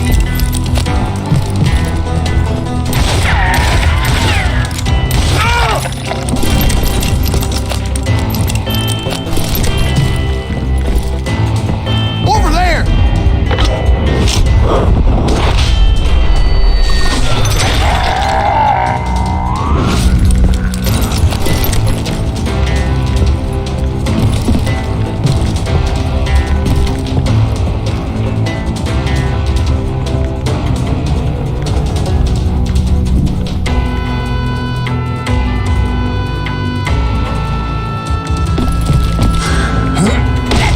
Greaves. What the hell? Now you're Blam! Blam! He came away victorious, taking down those thieving Daltons.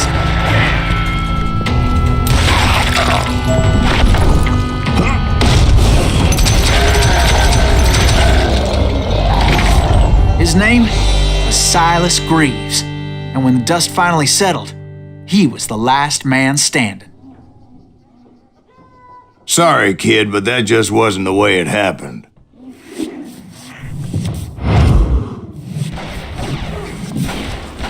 It was early evening, not high noon.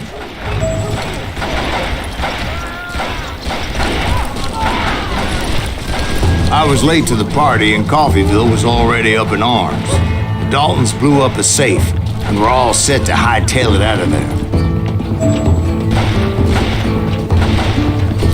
Those pathetic deputies surrounding the bank were dropping like flies.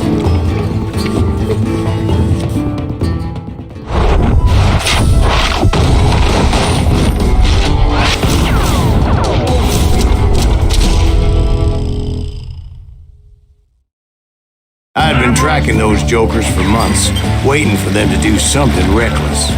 in for the kill. And finally, they did. Those stupid bastards decided to rob 2 banks at the same time in the same town where everybody knew them. But they still had friends in Coffeyville. Waste your bullets. Go ahead.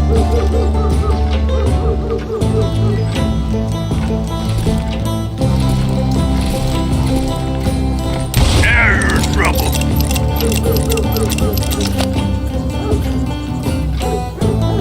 Face me, you coward. You ain't bothered me none. Shoot, I dare you.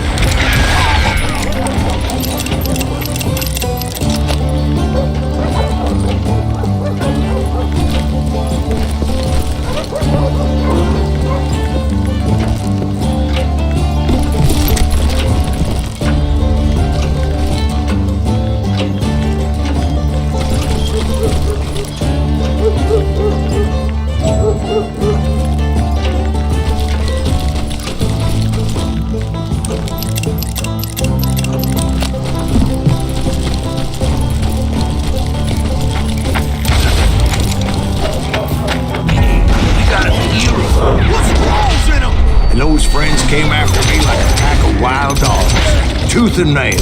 They were coming at me from all directions.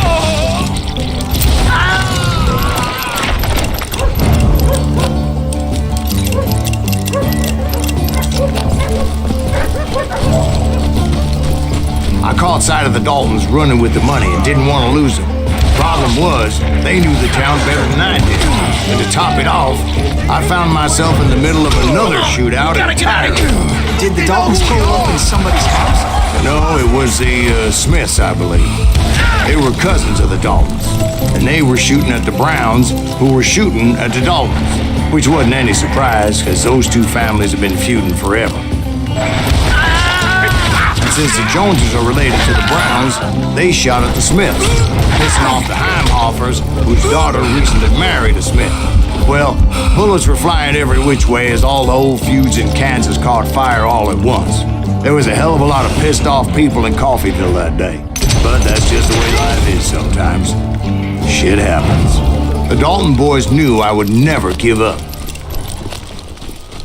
Those Daltons weren't the sharpest knives in the drawer, but they always stood together. They set a trap to slow me down and allow at least two of them to escape. The third brother stayed behind to plant me, just in case that trap of theirs didn't work.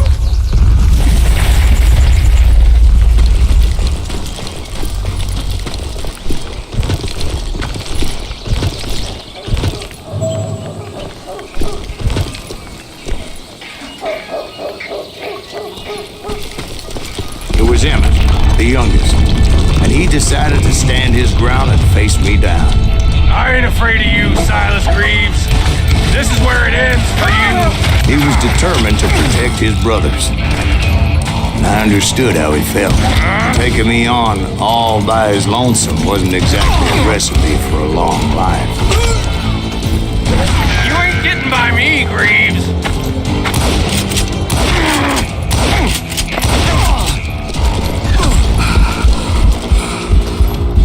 Gonna send you to the bone orchard. A coward and a cheater.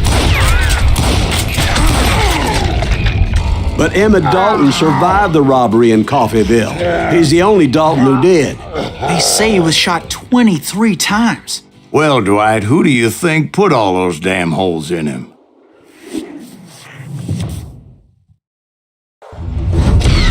But I have to admit, that boy had grit.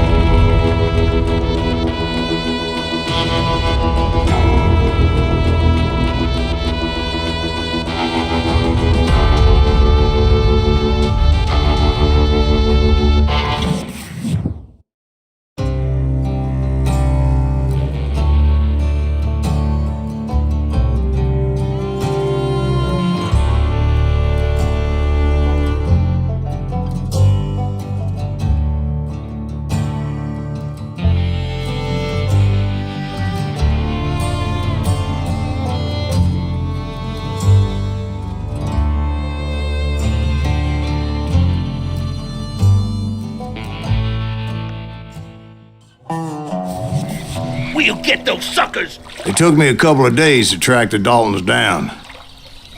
They can't get away with this! And in that time, a whole posse of local vigilantes offered to lend a hand. We'll track him to the ends of the earth. They seemed as determined as me to find those outlaws. But as we headed into those swamps, it was like I had my own private army. There was no way those boys were getting away this time.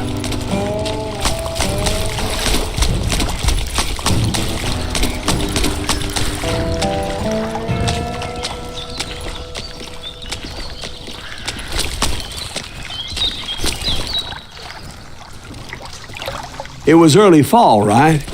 Beautiful time of year. At least you had the weather on your side. Not by my recollection. It was damp and foggy as hell.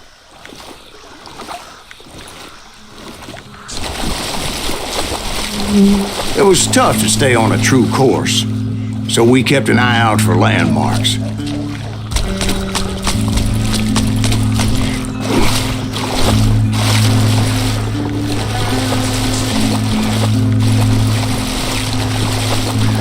It was autumn. The maple trees were in full color, red as blood.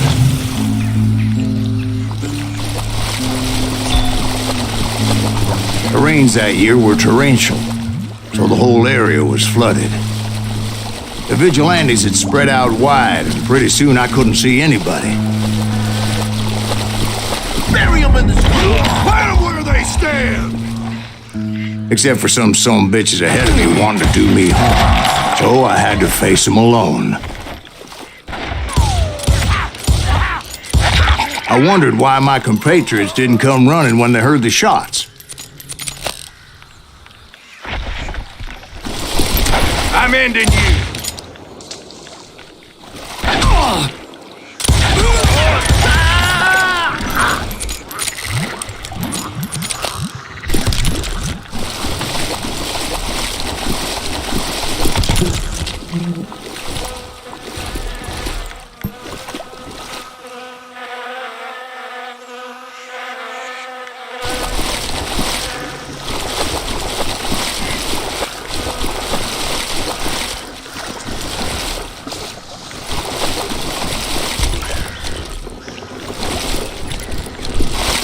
So did you find the Daltons? Not yet, but I did have the questionable pleasure of meeting a few of their friends. The boys had established quite a reputation by that time, so they attracted all manner of riffraff to their cause.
Point being, I was under serious attack. One shot. And my reinforcements was nowhere to be seen.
But luckily, a barn materialized as if right before my eyes. I scrambled up top to get a better view. But just ended up falling inside. So, how did you get out? The barn doors was open. About right then, I saw some suspicious characters running for the bushes. Of course, I followed them.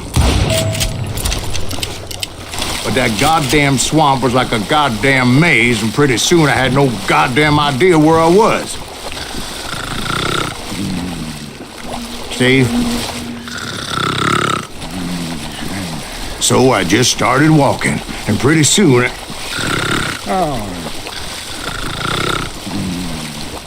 Steve? Steve? Huh? Oh, no, I'm listening. Indians surrounded me from all sides.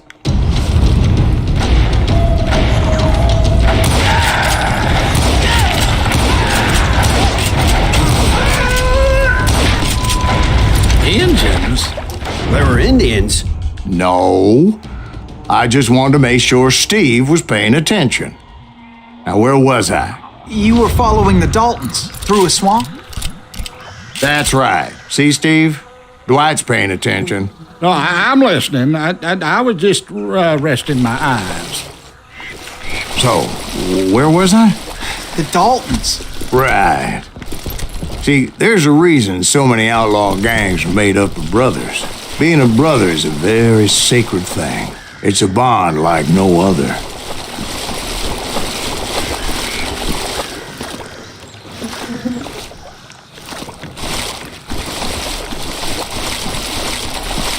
Bounty hunters! Stop that, son bitch!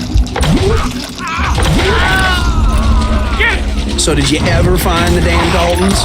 Not yet, but I did find a few of their cousins. You Kansans breed like rabbits. More Smiths or Heimhoffers or who knows what. But hell, what's more important than family? I'll bet Ben knows what I'm talking about.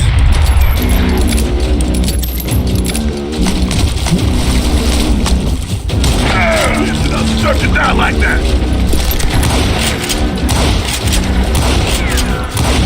You're gonna need a dustpan to pick you up. Ain't no place to hide from me.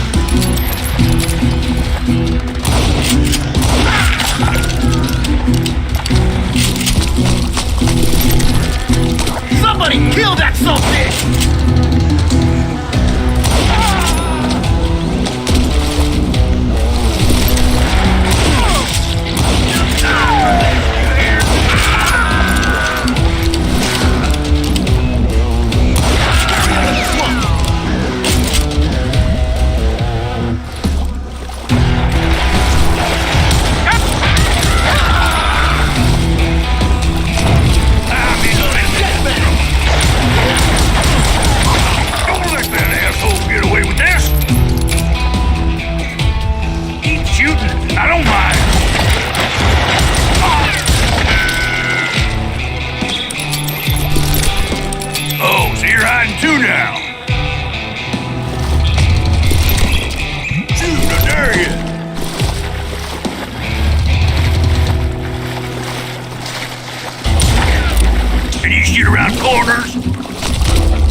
boys were out there somewhere, standing together against anyone who would threaten them.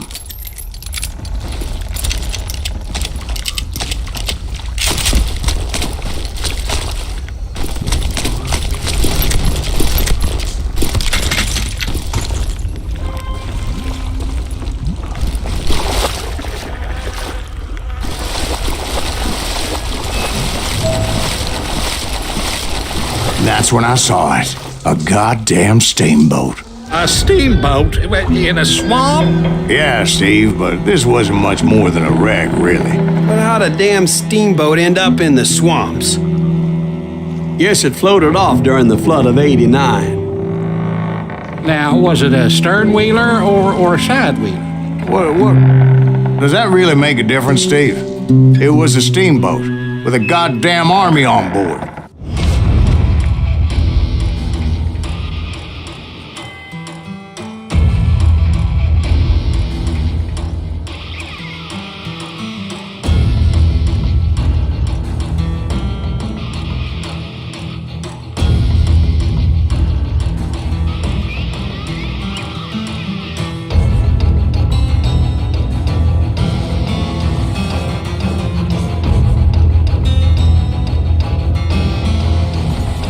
It was then that a fusillade of bullets come raining down from on high, and those vigilantes who accompanied me weren't anywhere to be found.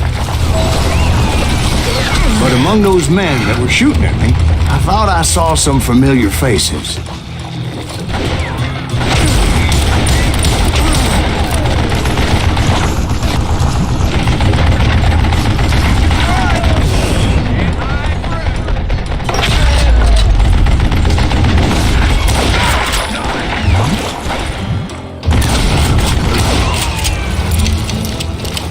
Some bitch is pissing me off!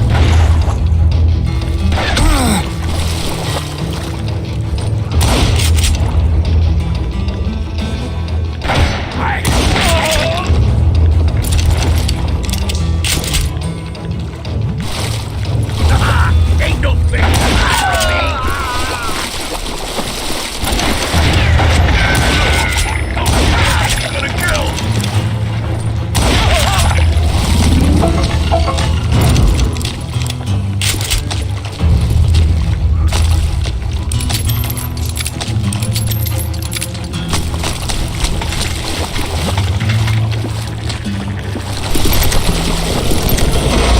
Somewhere up there, the Daltons were waiting on me.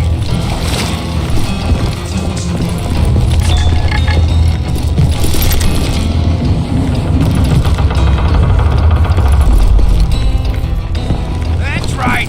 Run!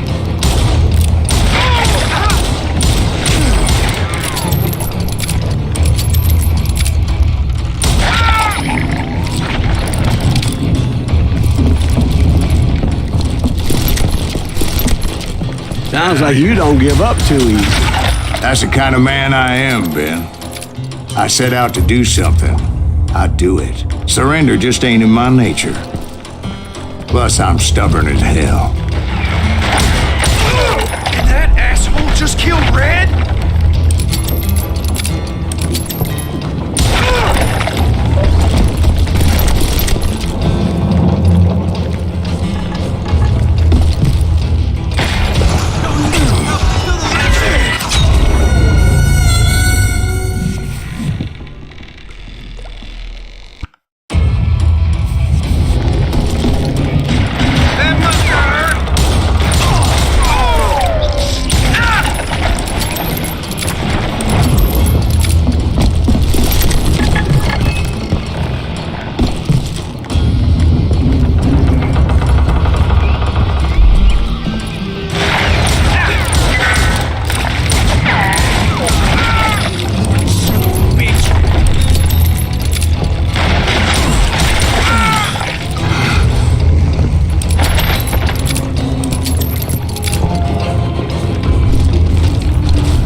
Right about then, much to my relief, the vigilantes finally arrived. Their leader motioned at a cabin in the middle of the top deck, pointing me directly at the Daltons. I finally had them, after months of dogged pursuit. But it turned out that they had me. Take him out! I'm sending you to hell!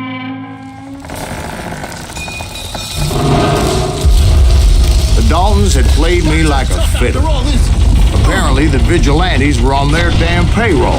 They didn't just want to shoot me. They wanted to burn me alive. But finding my way out of a burning labyrinth proved to be quite a challenge. It was a riverboat, right? I mean, it's not like it was a goddamn ocean liner. Well, yeah, but I was in a Did you fight. hear about that ship that's gonna launch next year? Largest one in the world. You're talking about the Titanic. If you ask me, it's too blessed big. I don't think it'll even float. So anyway... Don't be stupid, Steve. They know what they're doing. They say that the Titanic is unsinkable. Oh, God. But getting back to that steamboat, how'd you get off it, Mr. Greaves? I took in a lot of smoke that day, so I admit my recollection might be a bit hazy. But somehow I managed to finally disembark. I was coughing up smoke and pretty damn pissed. I was done playing games with those boys. It was time to settle this once and for all.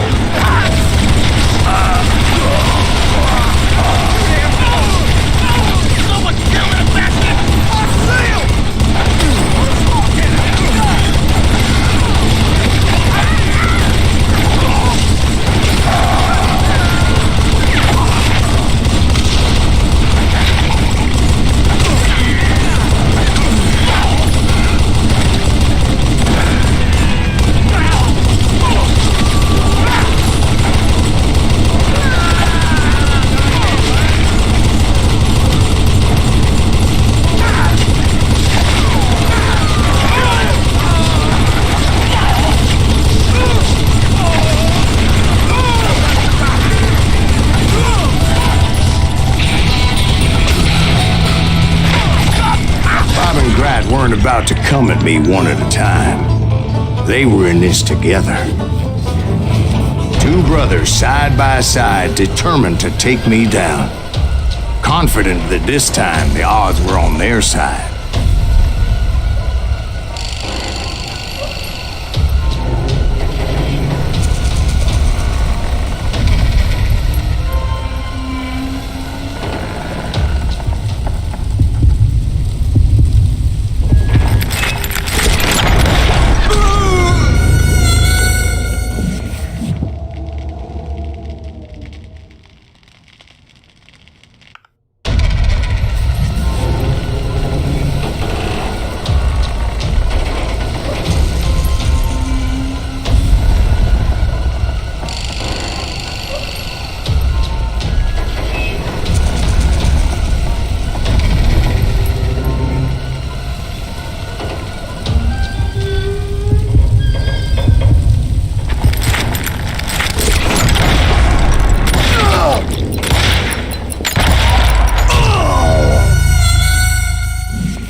Two brothers side by side, determined to take me down.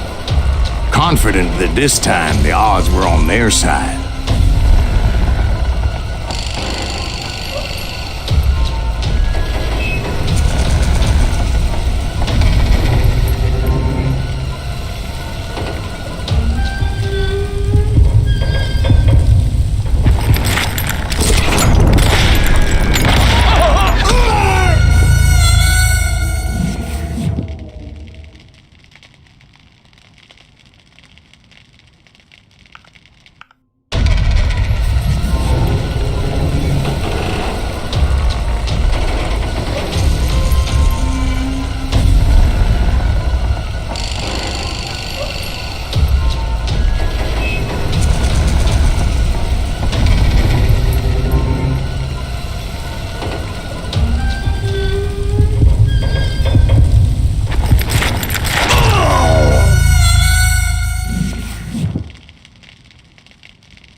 They got it wrong. A sad end for those two. If they'd only known that Emmett was still alive despite his wounds. Paroled 14 years later, he moved to California and sold real estate and lived off the legend of that fateful day. And the tragic death of his two brothers.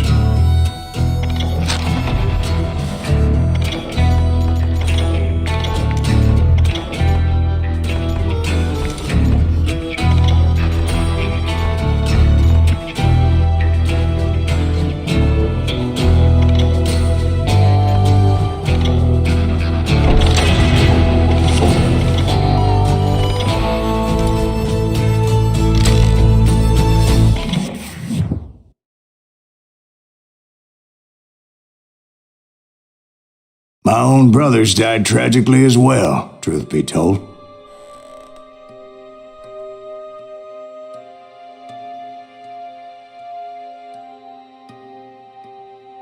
It was 1868, and me and my older brothers were pulling a tidy profit running cattle into Juarez, Mexico. One night after my brothers retired for the evening, I found a little poker game in a cantina with a couple of cowboys. And I just couldn't lose. I even won an old Spanish coin that had to be 100 years old.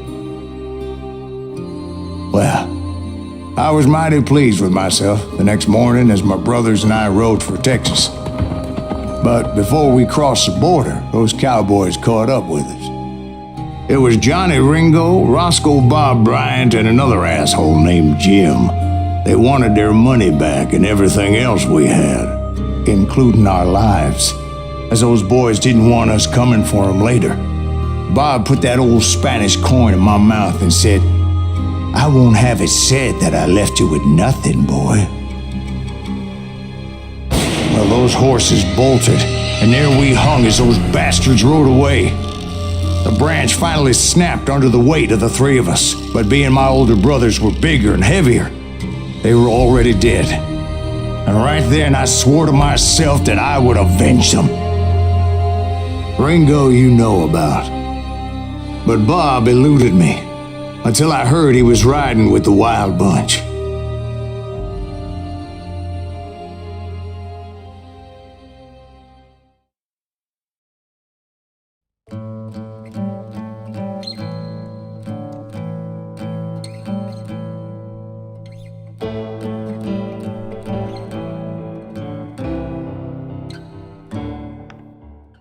I'd been on their trail for months, ever since they left their hideout in the Bighorn Mountains.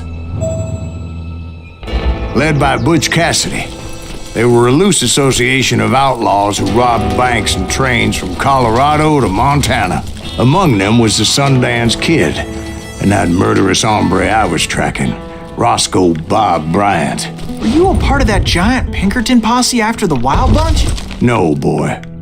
A circus like that would have slowed me down. Besides, I wanted Bryant all to myself. I'd heard about a large shipment of gold being transported to Wilcox, Wyoming on the Overland Flyer. I figured the Wild Bunch would likely hit such a treasure, and by God, I figured right. They blew the bridge with the intention of forcing the train to stop. Well, I assumed the Wild Bunch was likely in the still intact part of the train high above. I was determined to make that sumbitch Bob pay for what he did to my brothers.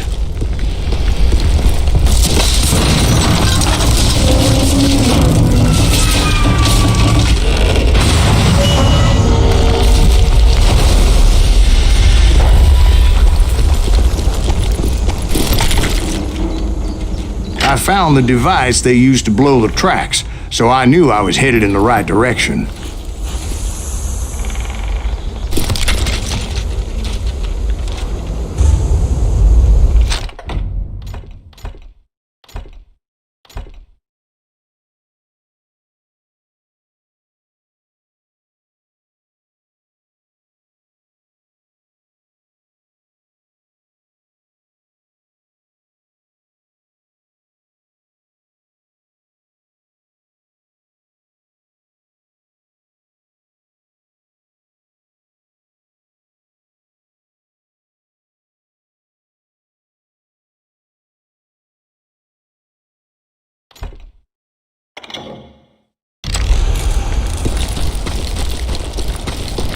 Ears are still ringing from blowing up that bridge. What'd you say? I can't hear a goddamn thing. Well, I made my way off unscathed and came upon a few members of the gang and had no choice but to dispatch them.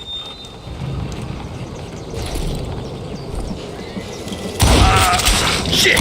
That silence breathe! What the hell? From there, I had to negotiate an even more precarious route.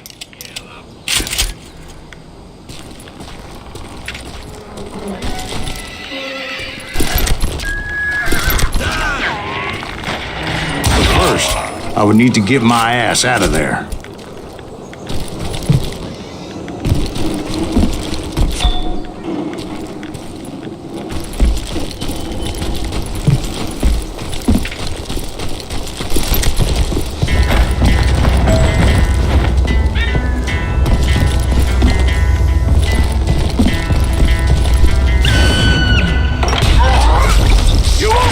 Jumped from the frying pan into the fire as the train was clearly fixing to fall. I had found the gang, but in order to find old Bob, I needed to fight my way forward past a whole passel of desperados. Outside, inside, anywhere I could, I made my way towards my prey.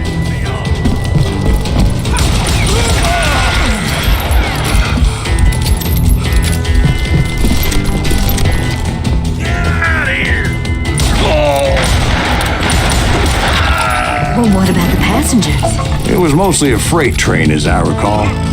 There were no passengers aboard that day.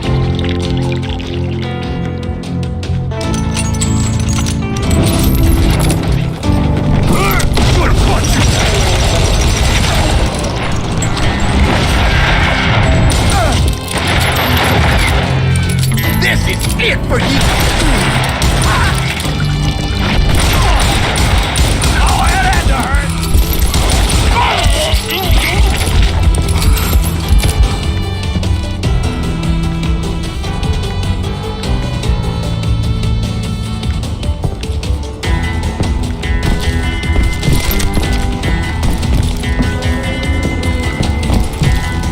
As I mentioned before, I am not fond of heights, but I was too busy dodging bullets to worry about falling to my death. Odds were I was likely to die that day anyway, so I was determined to take down as many of those bastards as I could. Damn you!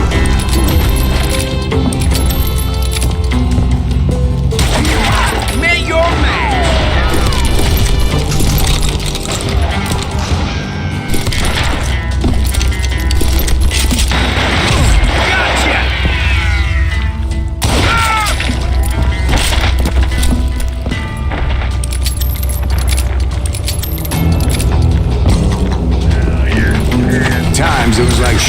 ducks in a shooting gallery. The only difference is these damn ducks shot back.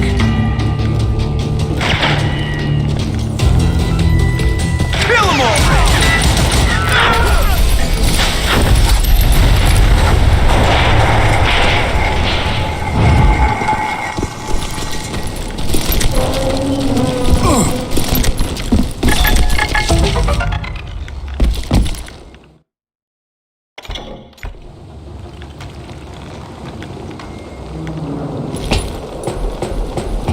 I kept hoping the law would show up and give me a hand. You mean like that giant Pinkerton posse that I read about? Did they come riding in, guns a-blazing to help?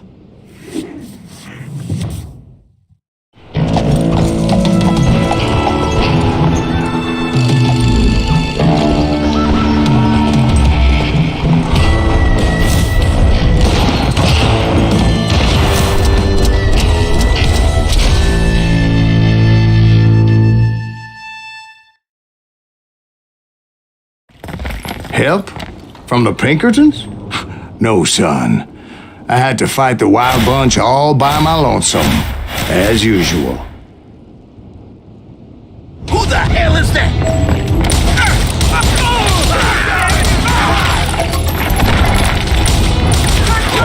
Retreat! Retreat! He's killing everybody!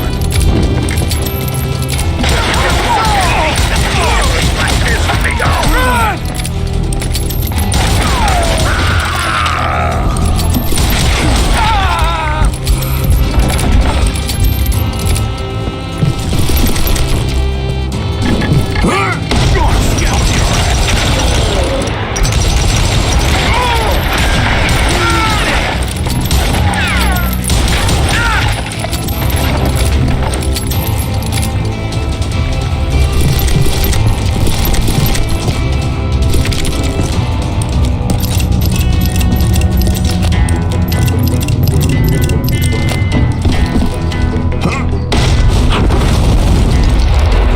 Guess is those dime novels didn't portray this as it happened, did they?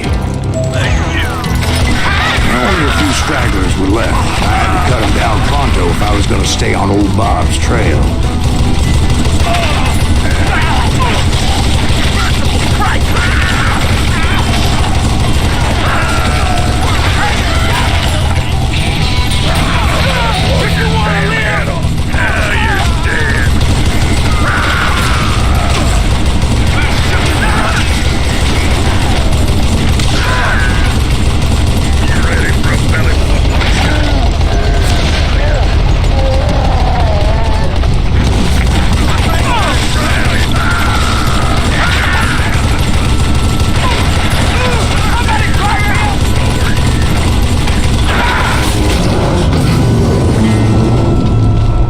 Once I silenced all those guns, I went searching for my nemesis, determined to finally have my justice. But the only survivor who welcomed me was George Flat-Nose Curry. Who was he?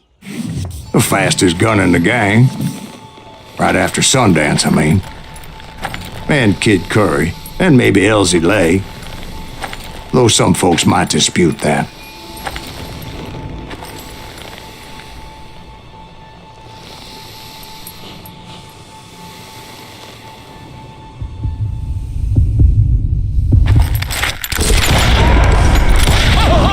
On that very same day, Butch Cassidy and the Sundance Kid decided to leave the Wild Bunch behind and decamped for South America.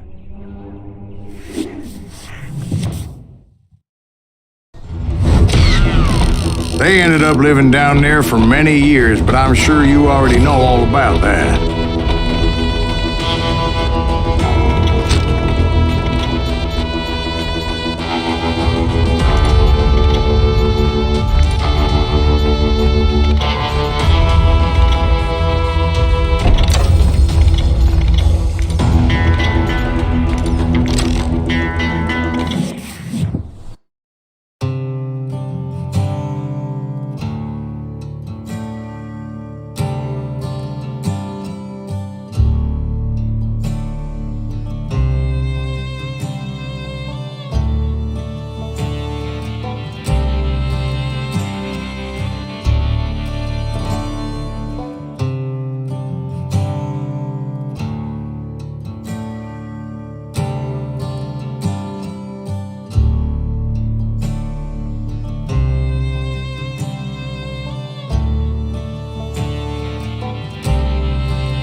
I tried to find Bob Bryant, but it was as if he'd disappeared.